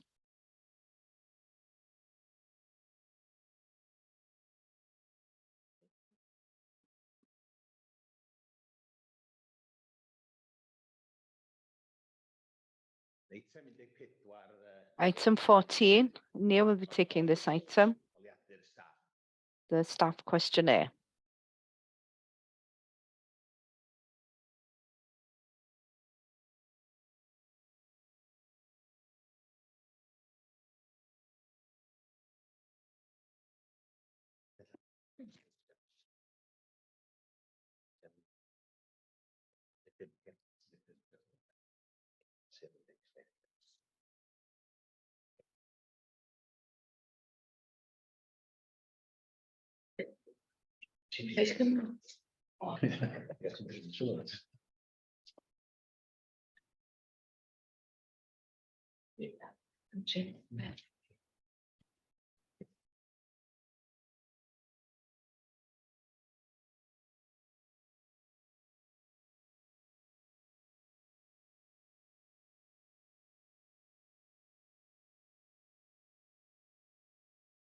Thank you very much. We'll move on to item 14, the staff questionnaire, and Nia will report on this. Thank you. Just before I start, I'd like to say that it's been a very interesting piece of work to conduct. From the result that we received, I think we'd all agree that's very interesting, the comments that have been made by members of staff. Just give you a bit of background, because following the pandemic, where everyone had to work from home, we found as an authority that a number of other staff of other workplaces have started to bring staff back in. We agreed as an authority we didn't want to return to the original staff contracts, which noted that most staff locations, workplaces were in Penrhydeudraeth in the headquarters. So I got in touch with other members, other councils who'd brought back into the workplace, and what they found was that they've been ad hoc really bringing staff back, and they'd faced a number of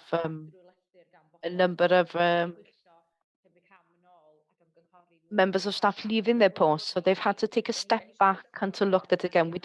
So that's what we intend to do. We don't want to rush things. We are very aware that we need policies in place now that's that we're able to refer to them.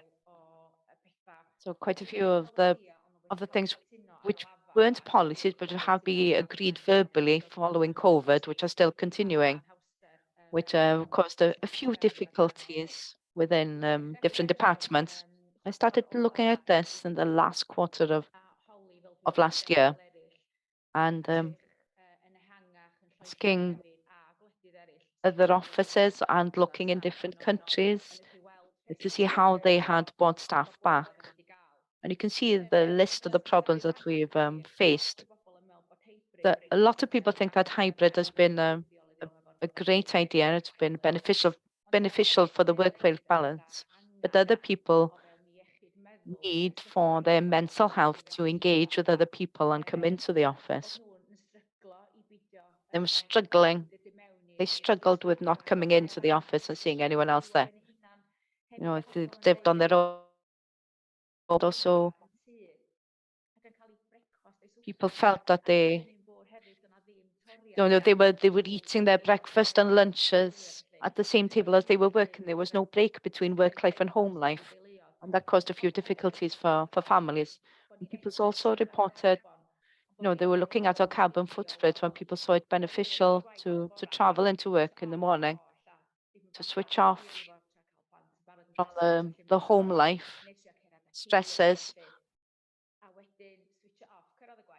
They could, and then on the way home, you could forget what had happened at work before returning to family life.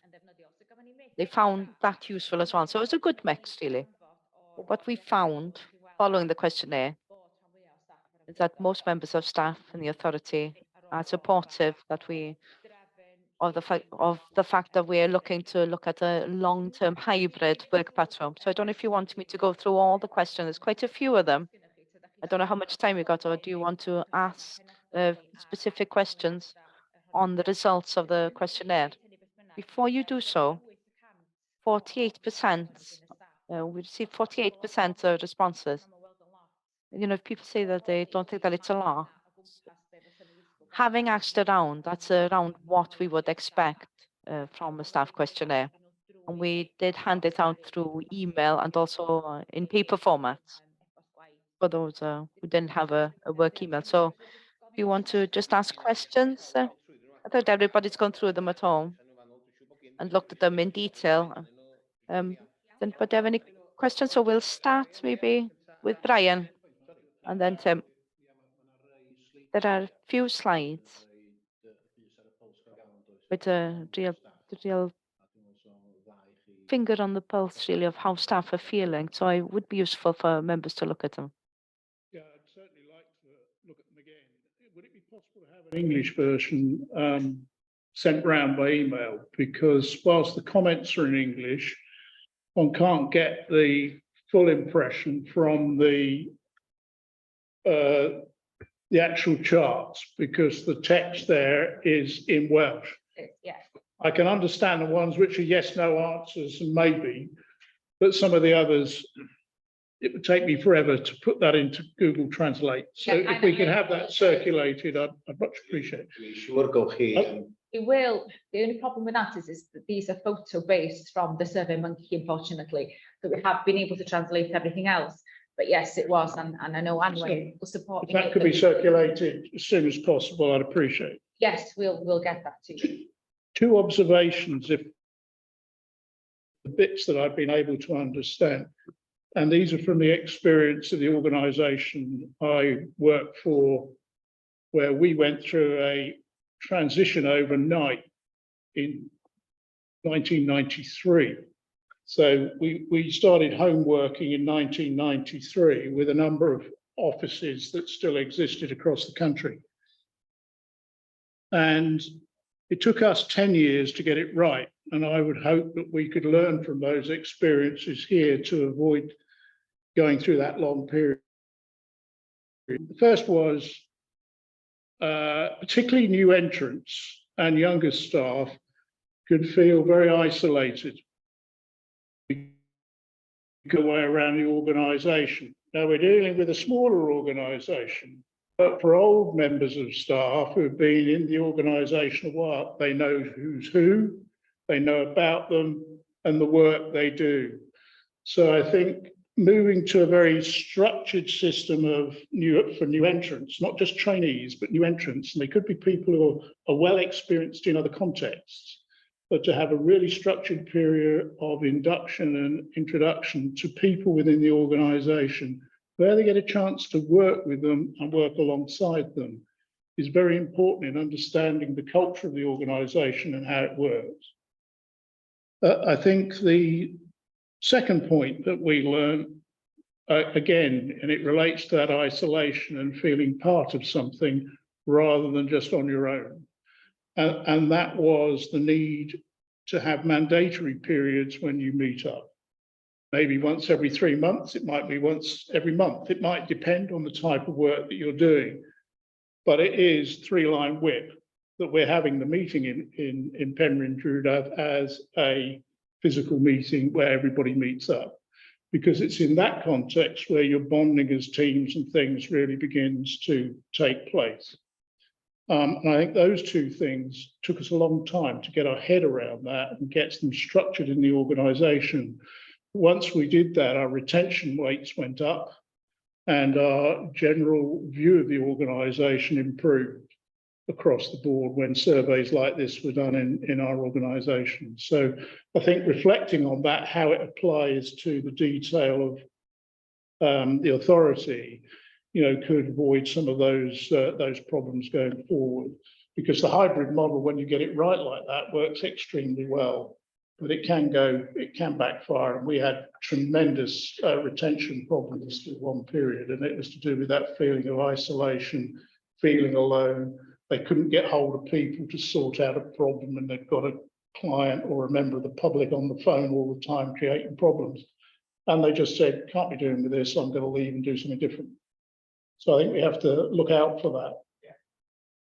But otherwise, I think it's a very useful exercise, and I look forward to seeing a bit more of the detail.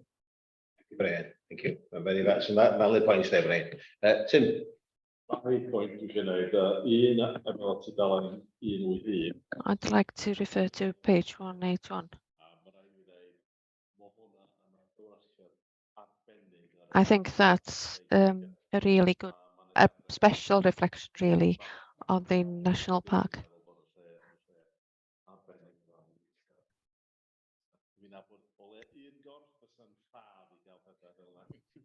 I know one organisation who would be very glad to have results like that. So it's especially good, and it reflects very well on you as officers. And the other one I'd like to comment on is 166. Can we move the microphone, please? Because there's no microphone near Tim, I'm afraid. Can we move the microphone? Translators having a difficulty. Thank you. I ran through this situation. We went myself where people were moved from their own desks. It was painful at the time, but it worked well. And now the majority of people use whichever desk is available. I used to do it as a director myself. It worked well. The teams worked better together because they understood each other. They had informal discussions as well. And as a manager, I felt a bit dubious about having a manager among the staff, but there was better communication and better understanding among people. So I'd stay stick to it. It's important. People never like the idea, but the long-term idea means that you have better integration and better understanding between people. I think this is a very good exercise, and I think that what you've got out of this and what we've got out of it has been extremely valuable. It's beneficial to the whole of the pack. June. Yes, thank you very much. It's really interesting. I'd just like to make a couple of points. It's in the reports that the public expect to get a response during office hours. That's one point I'd like to make. It's something that somebody raised with me before, and of course some officers don't have a choice. Well, if you're a warden out in the field, you don't have the choice to work from home. So their situation is of course different. But page 159, I saw there that the majority felt that it was important to have periods together. Like Brian said, for somebody who's new, to have an informal discussion, not on email, is extremely important, and the department should be brought together. It's very interesting, and that's all I had to say, really. I think hybrid working should carry on. There's no doubt about that. Thanks, June. Did you want to add anything, Nia, just with regard to the next steps? If you look at page 167, this is where we asked all of the staff which ones of the following models provides you with the best work-life balance. And we noted the more flexible flexi. And that's the one that the staff would like us to trial if we can do. And it's important to say that we would be trialing it. And if there's any doubt, any concerns within our trial period, then that should be noted. And if it's something that doesn't work out, then we can respond to it. We tried it, and for these reasons, we're not continuing, or for these reasons, we're continuing with it. It's more beneficial. But if we are removing core,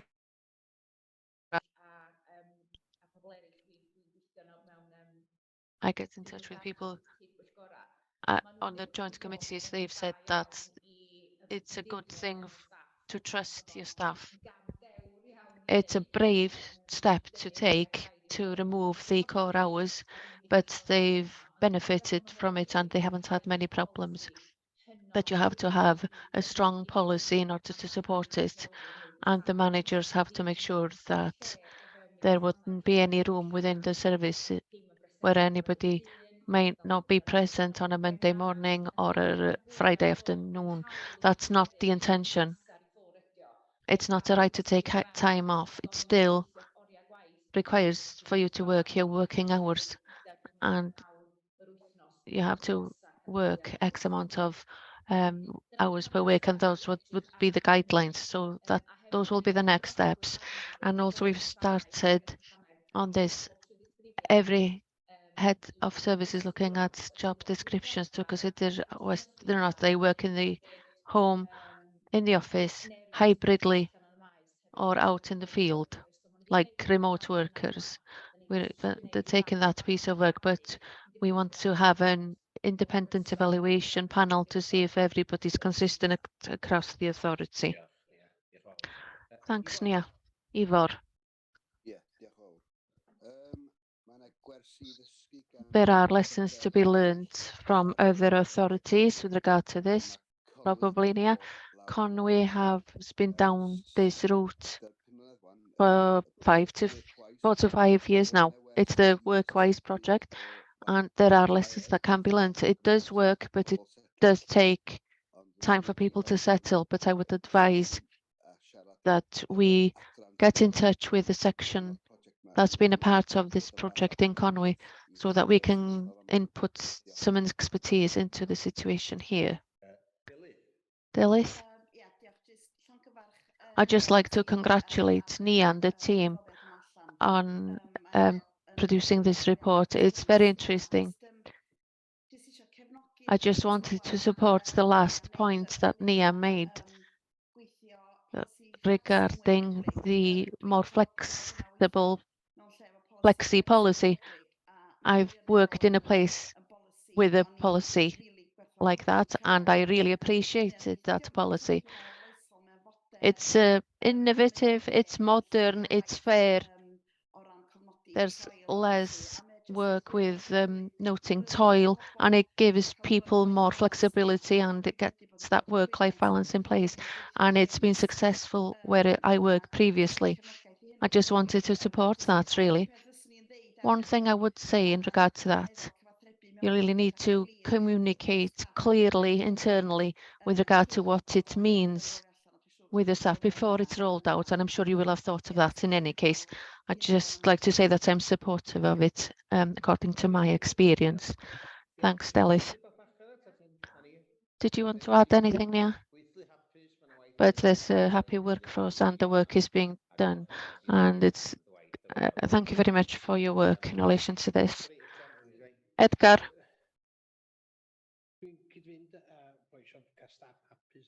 I agree that we need to have happy staff, etc. But we also have to remember we're here to provide a service to other people, not just our own staff.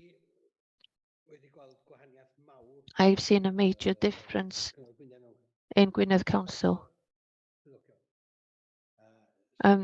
with regard to getting in touch with officers. You send an email, etc. One would ring me back and say, I'm responding to your question. Well, 10 days later is when I got the response to the initial inquiry, and I couldn't even remember what the question was. It's not right as is at the moment. To be changed.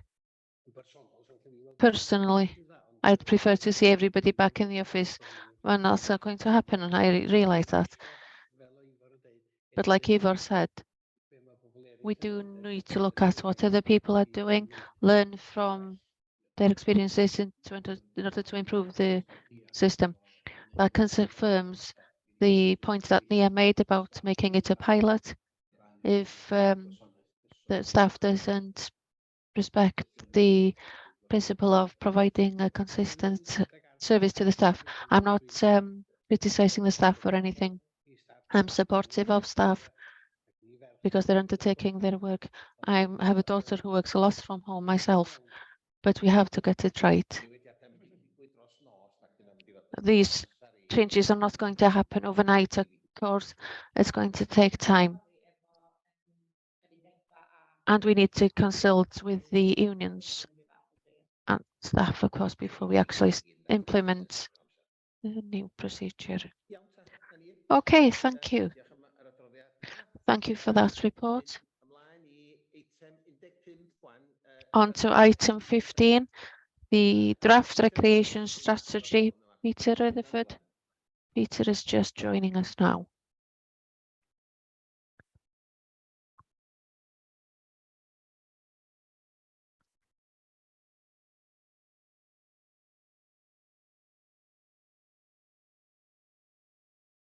Oes atyn ni, Peter?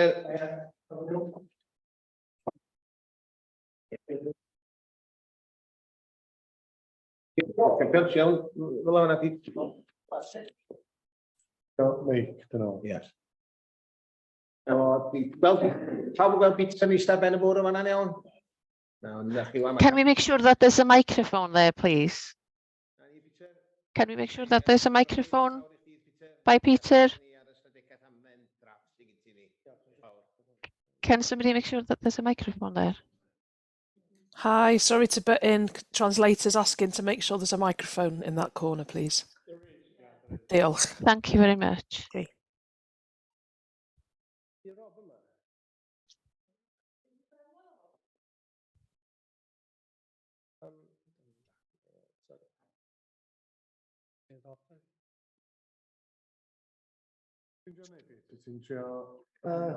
Di agor hwn ar roed o.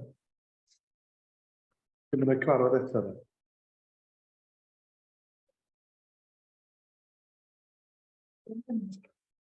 Ydych chi'n iawn yn y ti'n bydd cais?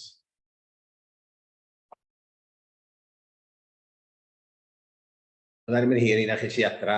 Peter yn... Peter's just setting up his system so that he can share the screen.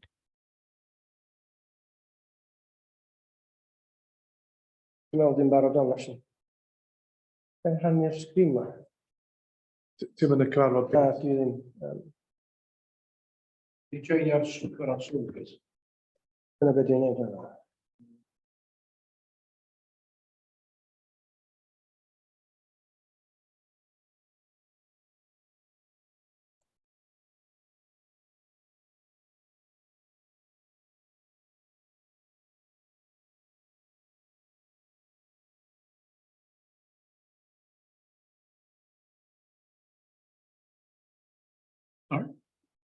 It's pink.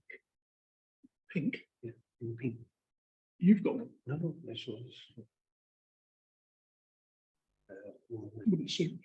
I don't think much have to do since actually, but that was she went to.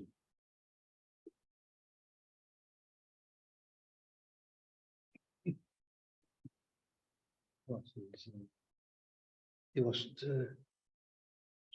Yeah, it was a fan. It was what? It was a fan. A fan? All right. It's a ball.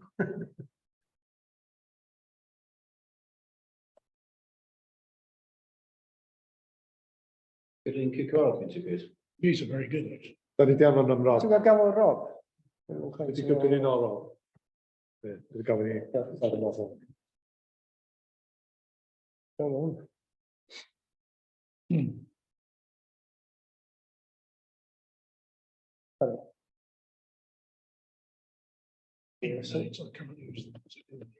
Yeah.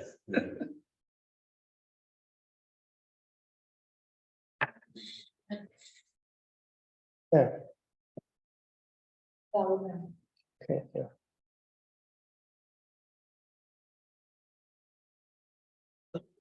Good deed.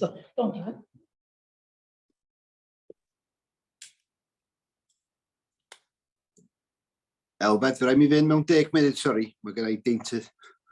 Iawn, diolch ti am arfer ni bod i fawr. Pan ni weld lle ti wedi diflannu. Diolch yn fawr. Na, Rob. O, sori. Rydyn nhw'n ffynnu nhw. Technical hitch bach, oedden ni'n mynd hir. Iawn.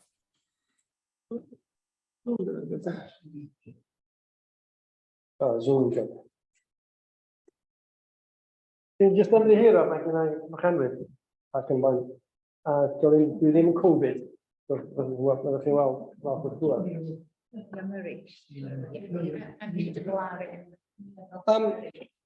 Jyst i roed cyflwyno dogfen. Mi oedd hwn i fod i dod atoch chi yn ystod, wel, cyn Covid. Ond fel ydych chi'n gwybod, ar ôl bob dim oedd digwydd da Covid a hefyd post-Covid y dwywaith, felly. Da ni fel staff wedi bod yn fath o nofio mewn mwyd i gyd. Wedi bod yn dipyn o ed o ers hynny. So da ni wedi cwblhau hwn. Oedd yr hen dogfen, beth gyda hwn rownd y bwrdd? Lost translation again. Da ni wedi... Mae gen i chi? Papur, ie. Am fynd i bach Peter at i'r cyfeithu. Iawn am Bren? I'r cyfeithu, gweithio na. My screen was completely frozen, I'm sorry.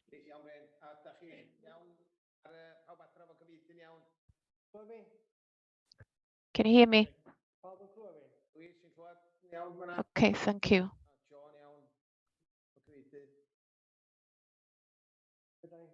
Yeah, so... Yeah, Peter. Ar ôl, mae'n dipyn o waith yn mynd i fewn i hwn. Oedd yr hen dogfen... Quite a lot of work has gone into this. The old document was created by the former policy section. Forward planning is what they were called at the time. It was a text document. And so we reviewed this and we started from the beginning. It's really important to remember this document is very closely tied to Cynllun Eryri. The objectives are entwined and we've connected all the objectives. It's also tied into the... can we ask him to sit down because it's impossible with him moving around, I can't hear him. Hi, really sorry to butt in. The translator's asking for the gentleman to sit down because she's finding it really hard to follow the mic. Sorry. Thank you. Thank you. Which is that? Yes.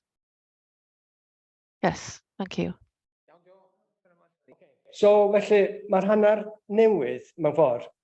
So the new half of the document, the old policy document stated what the events were. We've now split the document into sections like mountaineering, running, orienteering, dogs in the countryside. And we've modernised, especially after what happened with COVID. And this includes not only visitors, it's important that to remember local people as well. There's no difference in the way that people go out to the countryside to enjoy the park. We haven't made that distinction as such, so that's important to remember. Visitors and local people are dealt with in the same vein. So here today to go out to consult on this document for a couple of months, the 4 to 6.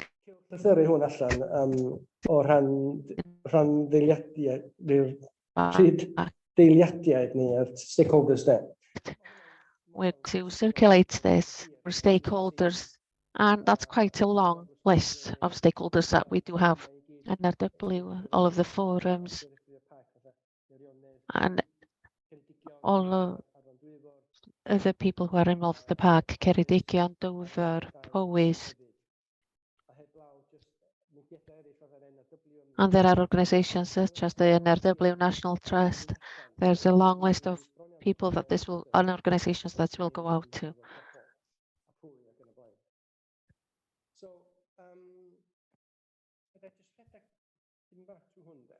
So I'll run through this.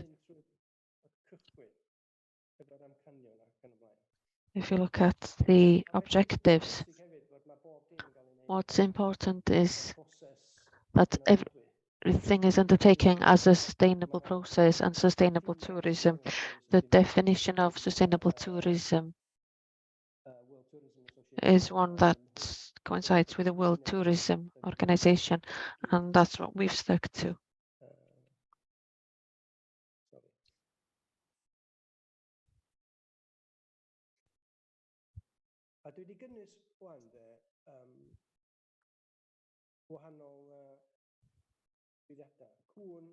I've also included dogs, mountain biking, biking, biking has been split into 3 parts. You have mountain biking, e-biking. There are very new dynamics that have become apparent. Mountain e-bikes even. So we need to work with these people. We haven't been slow in facing the problems such as off-roading either. The statement states that they do have rights. We can't stop them, but where there are problems, then we should be proactively dealing with those with other organizations such as NRW and the local authorities to stop them where they're not supposed to happen. They do have the rights though as off-roaders, and we're working very closely with those groups, self-maintenance, and they also have the rights to off-road because we want to work with the off-roading motorbikers as well. We've taken a strong stance on wild camping or fly camping. We've said that we should be asking people to use campsites after the problems that we've had post-COVID. Fly camping has been a real problem. We have been very proactive and we've not been afraid to state our opinion. There is a major part on disability and promoting health and well-being as well. And as a policy, every park has adopted a policy, miles without stiles and least restrictive options when people are out in the countryside and they come across stiles. It's all the better for people when there are gates there if possible. We accept that there are some places where it's not suitable with the landscape to insert gates, but there are resources that have helped the situation. But we always consider these types of issues. We haven't removed all of the stiles and inserted gates because we've spoken to the landowners, and it's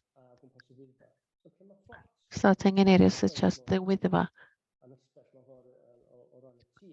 and in places where it's not as remote. Perhaps we are going to move on to make sure that we move on with these developments, because not everybody who's disabled is in a wheelchair, because some people may not be able to go over a stile.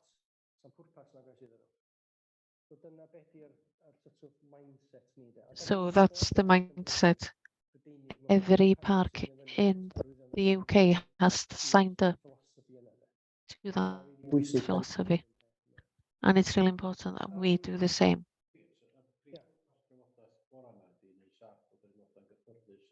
We just wanted to make sure that in the discussion, should we move on now to have comments from the members, if that's okay? Can I just start off with regard to the dogs?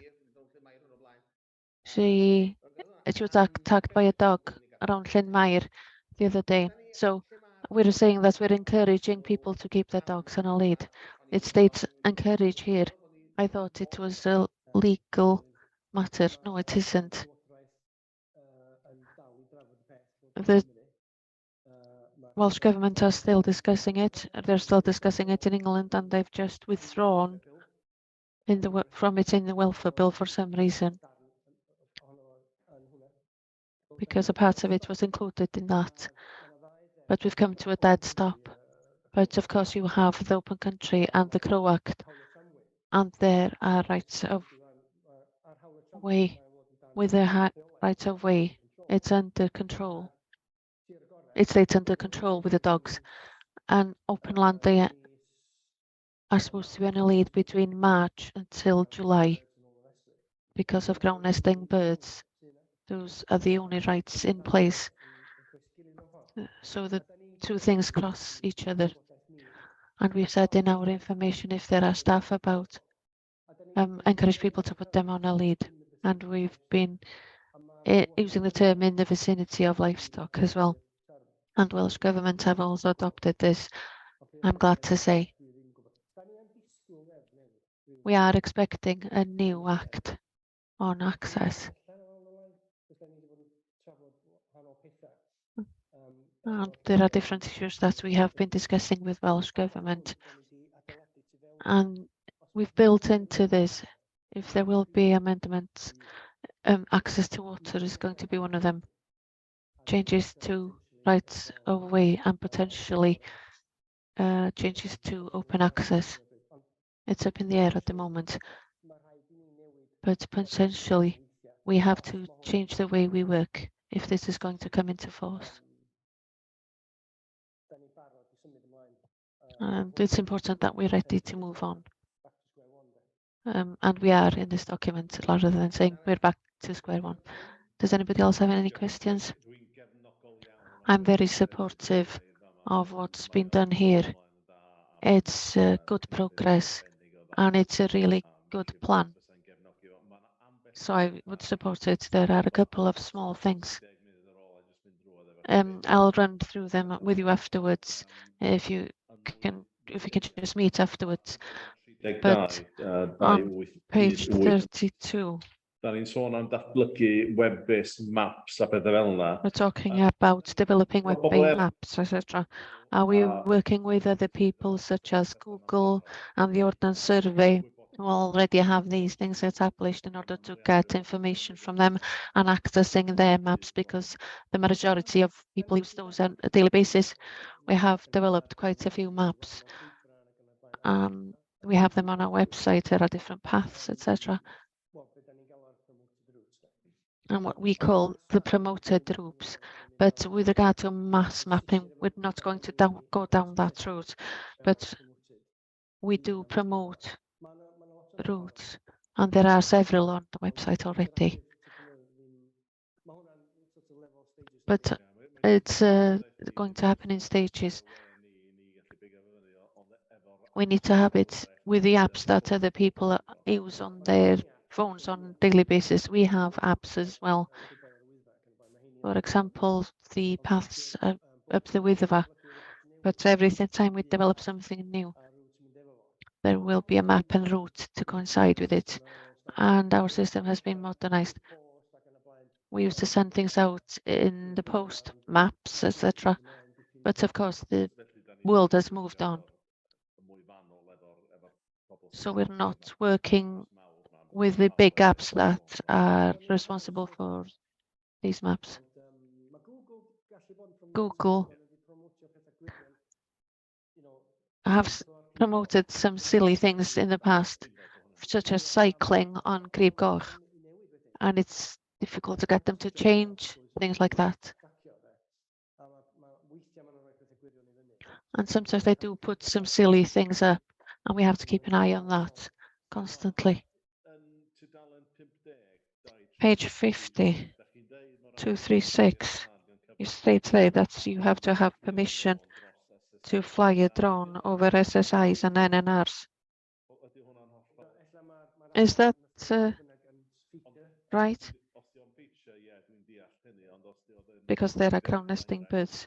But say if it's somewhere geographically.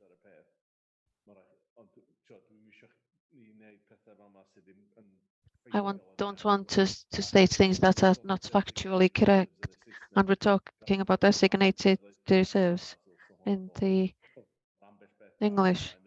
There are just a few things there that we need to pursue. On page 51, coming back to wild camping, the tone of this.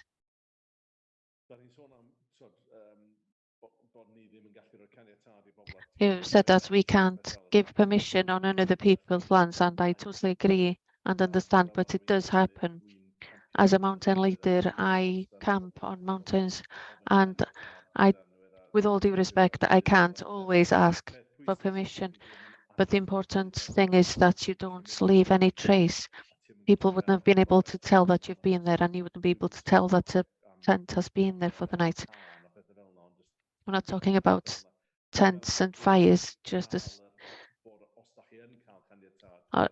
if you are going to get landowners' consent, it's important that there is no trace just where the grass has been pressed when you've been sleeping in the tent, maybe that you bury any human waste, etc., and take away any litter. So are you saying that we should have a link to the code and leave no trace if you have had so state specifically if consent has been given? It was in the original document, but it was removed. There are other things that I'd like to have a discussion with you on as well. June.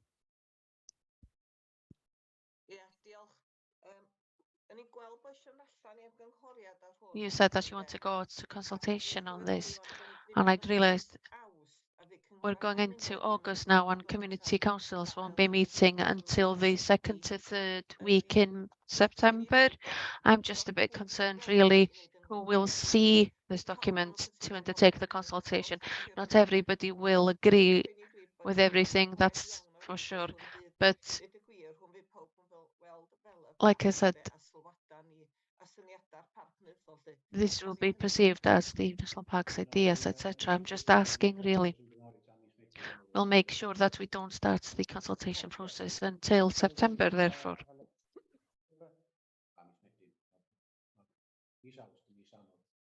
August is a difficult month for everybody. Okay, thanks, June. I'll take that into consideration. Can we remove the presentation so that we can see the screen as a whole?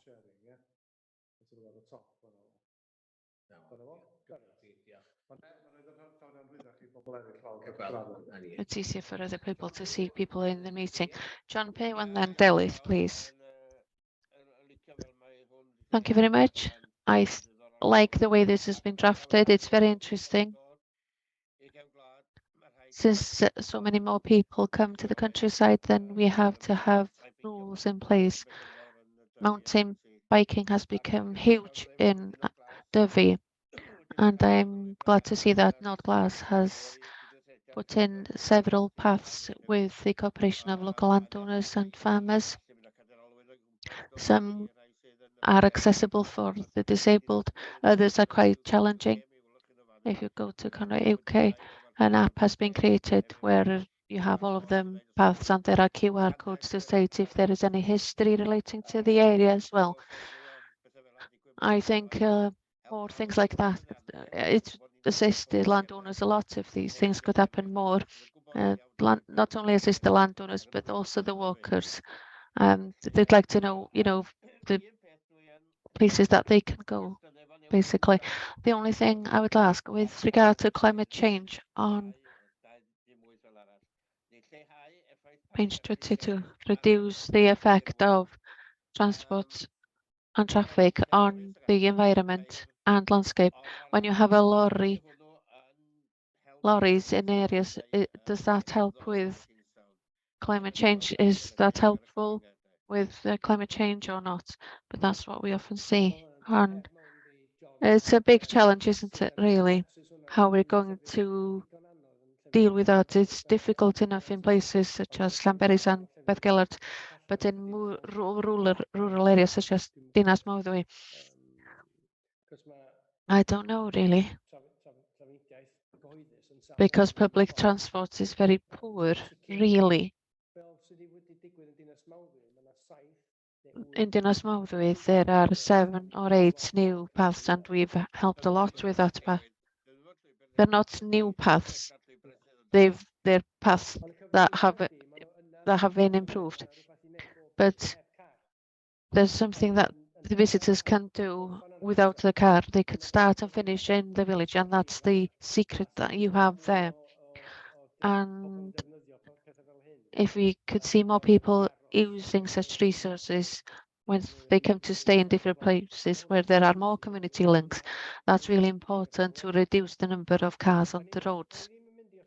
We're not going to avoid the biggest attraction, and that's the Wyddfa. and people driving because of not coming on the train. But in places like Dinas, Dolwyddelan, we could roll out more circular links there in the rural areas, and that would help a lot. Delyth, you had your hand up? It's okay. I've seen the relevant part in the report itself. I'm okay, thank you. Brian? Thank you, Chair. Yeah, two points. But first of all, I think this is a wonderful document, needs a little bit of refining. And there are some typos in the English, so another sort of proofread before it goes out to consultation would be useful.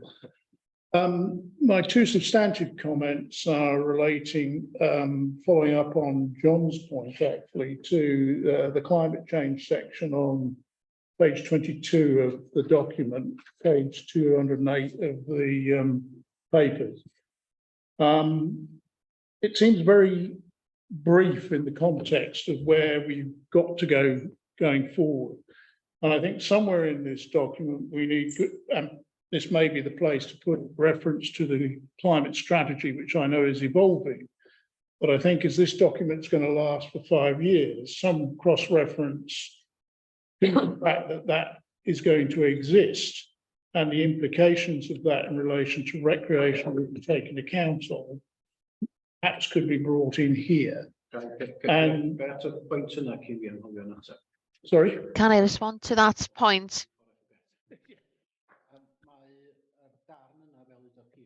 That part, like Peter said, ties in what's on the box on page 22.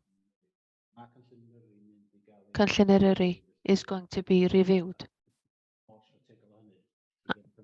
And so it will be a development relating to Cynllun Eryri itself.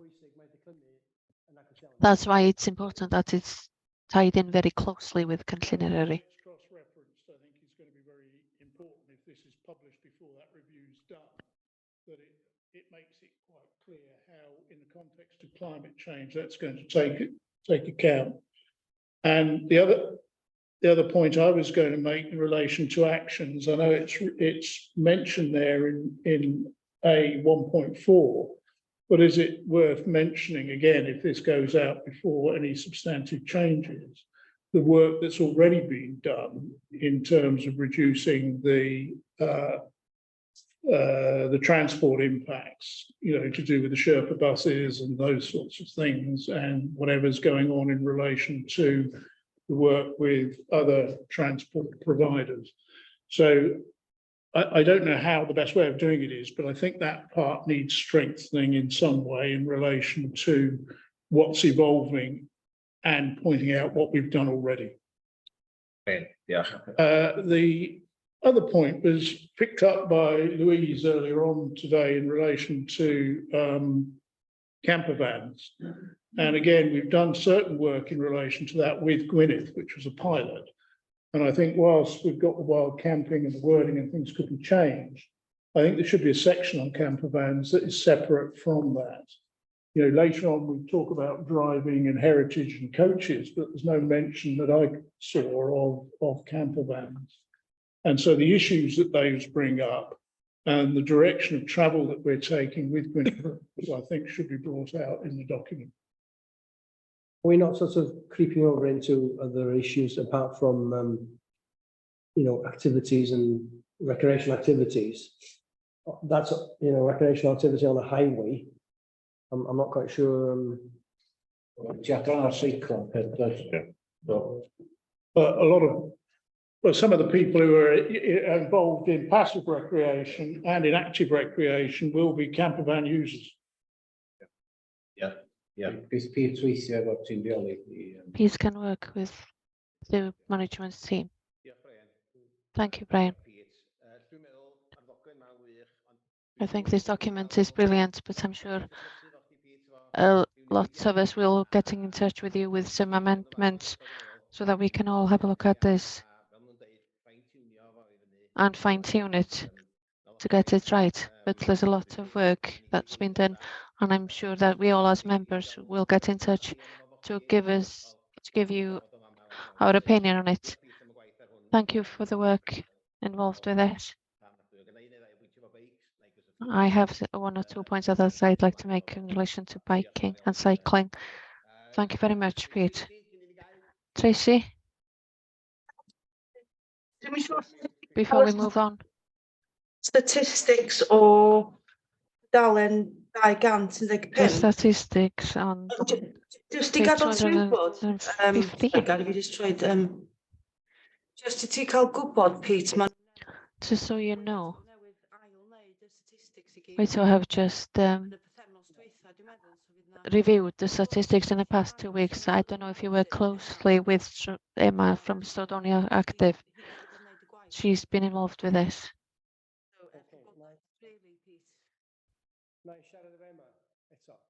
I'll speak with Emma. They've just launched the figures of 2 weeks ago. They're on people's list to consult on. I'll discuss it with Emma. One other thing, like Brian said, there are quite a lot of typos in the English version, but for information on page 220, the second paragraph, Mount Snowdon, I don't think we use that name any longer. They're supposed to have been removed.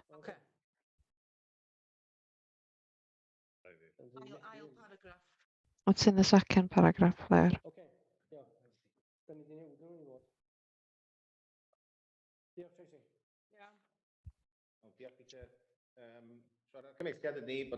So the recommendation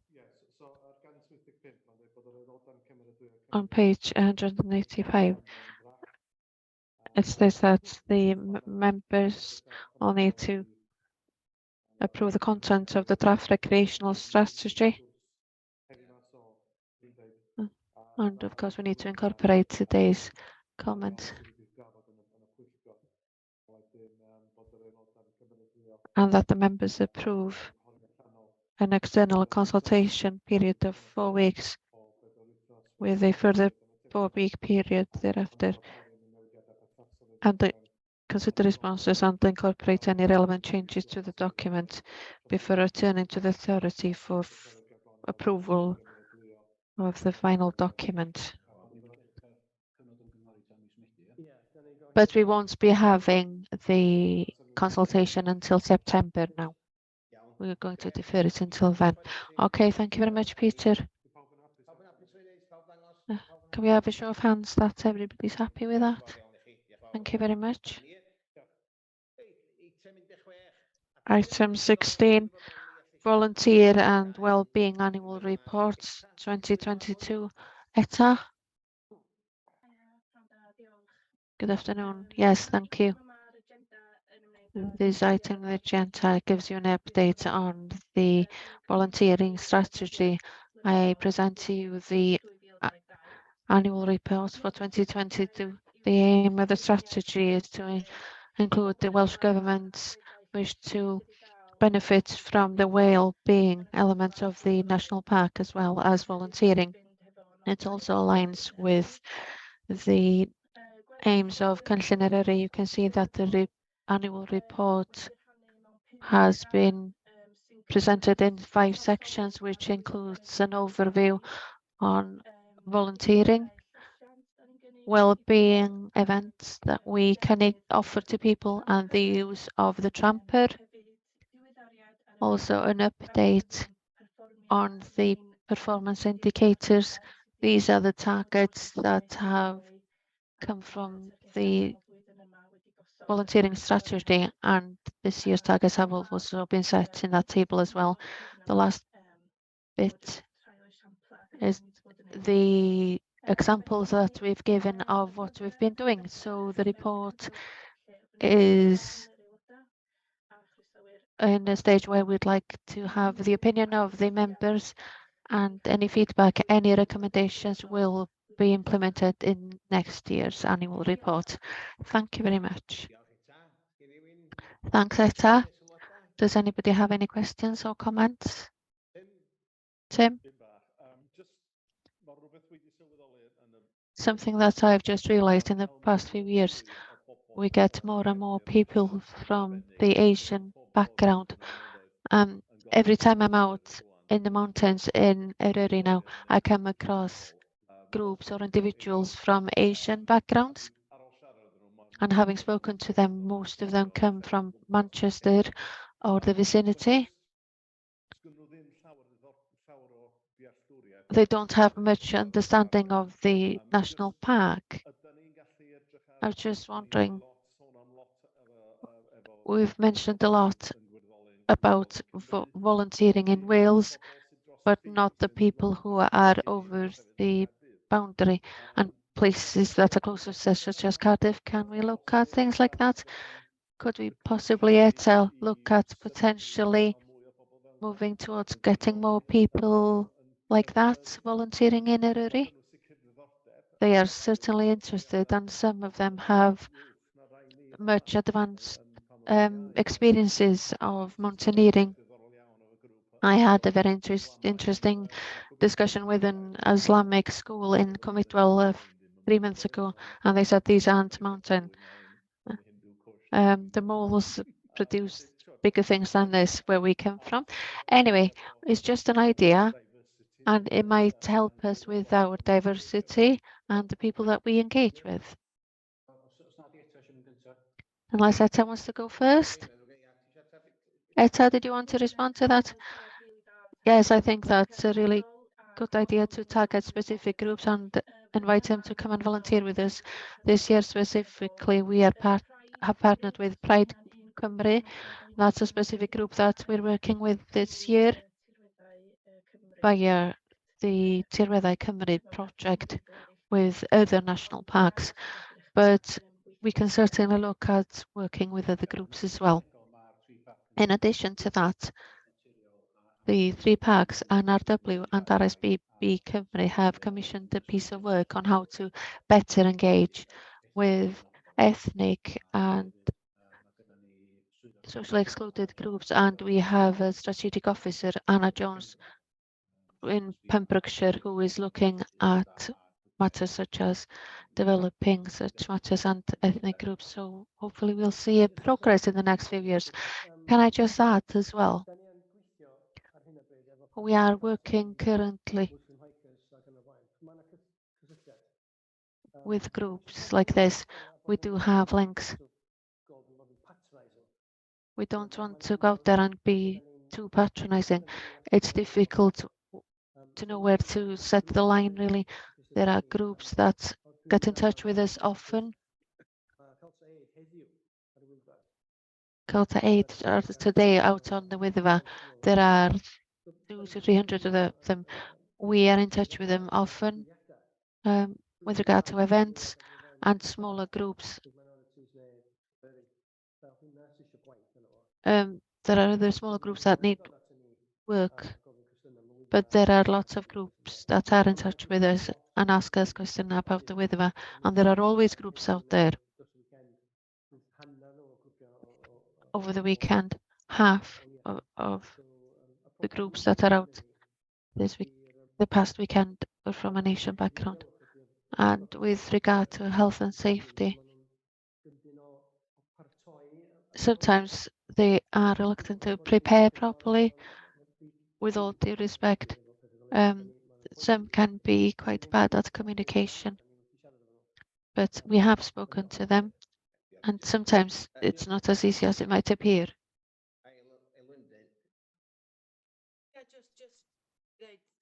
Tracy, I just wanted to say, well done, and thank you for the report. It's good to see how far the park has progressed with providing volunteering opportunities in the park, and thank you for all the work that you've done around the strategy and all of the operational work that you do on the ground. Just wanted to thank you on behalf of everybody.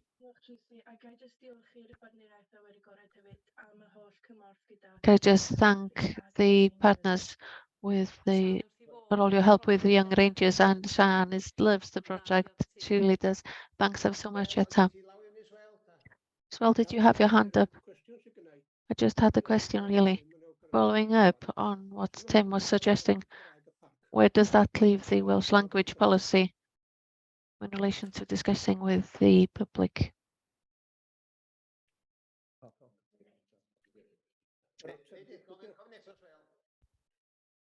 Can you ask the question again? If we were to pursue what Tim was to suggest, when you deal with the public, we need to have people who understand Welsh to be able to deal with the public. The information is given out in both languages.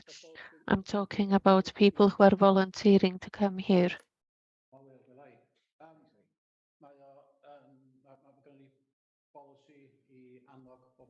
We have a policy to encourage people to speak Welsh. We pair them with people who, Welsh speaking people with people who are learning Welsh. And we also ask them to always take this into consideration. Okay, thank you. Okay, thank you. Can I just thank you, Etta? Delyth, I can't see her on the screen at the moment, but Delyth and myself volunteered planting trees in the Ysgwrn in the rain. But it was a fantastic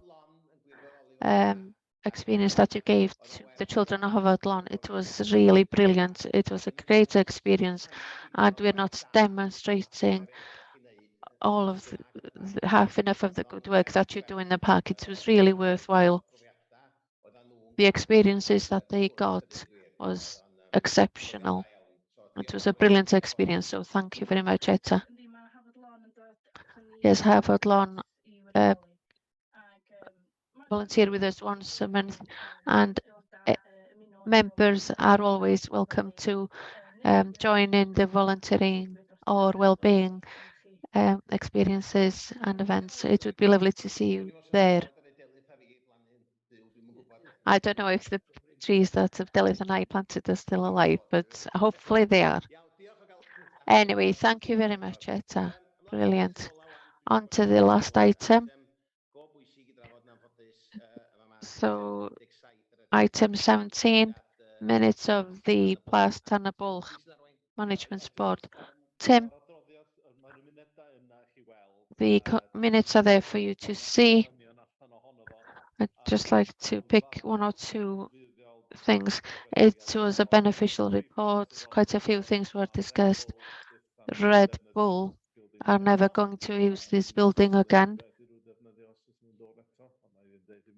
Anyway, enough said. Share of Hoschief, the ones who installed the cables underground, and on the other side of the river, they're not going to use the building.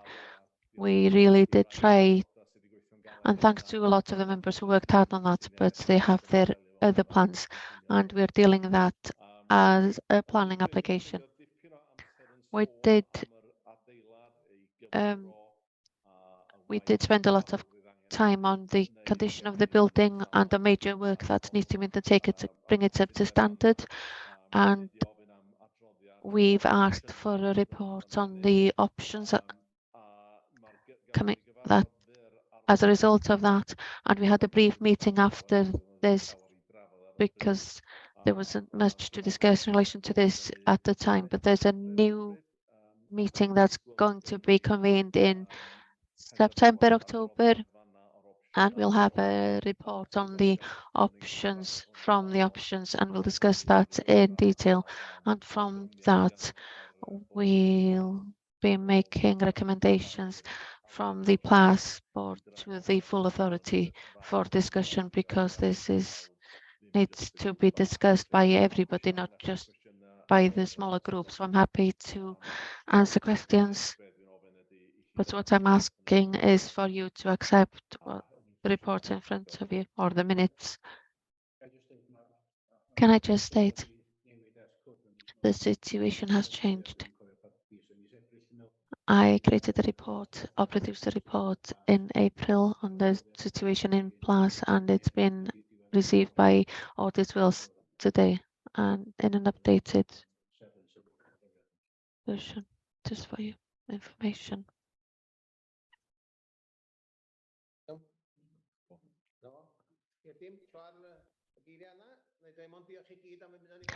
Okay, can I just thank you very much for joining us today. I'll bring the meeting to an end, and thank you very much to everybody.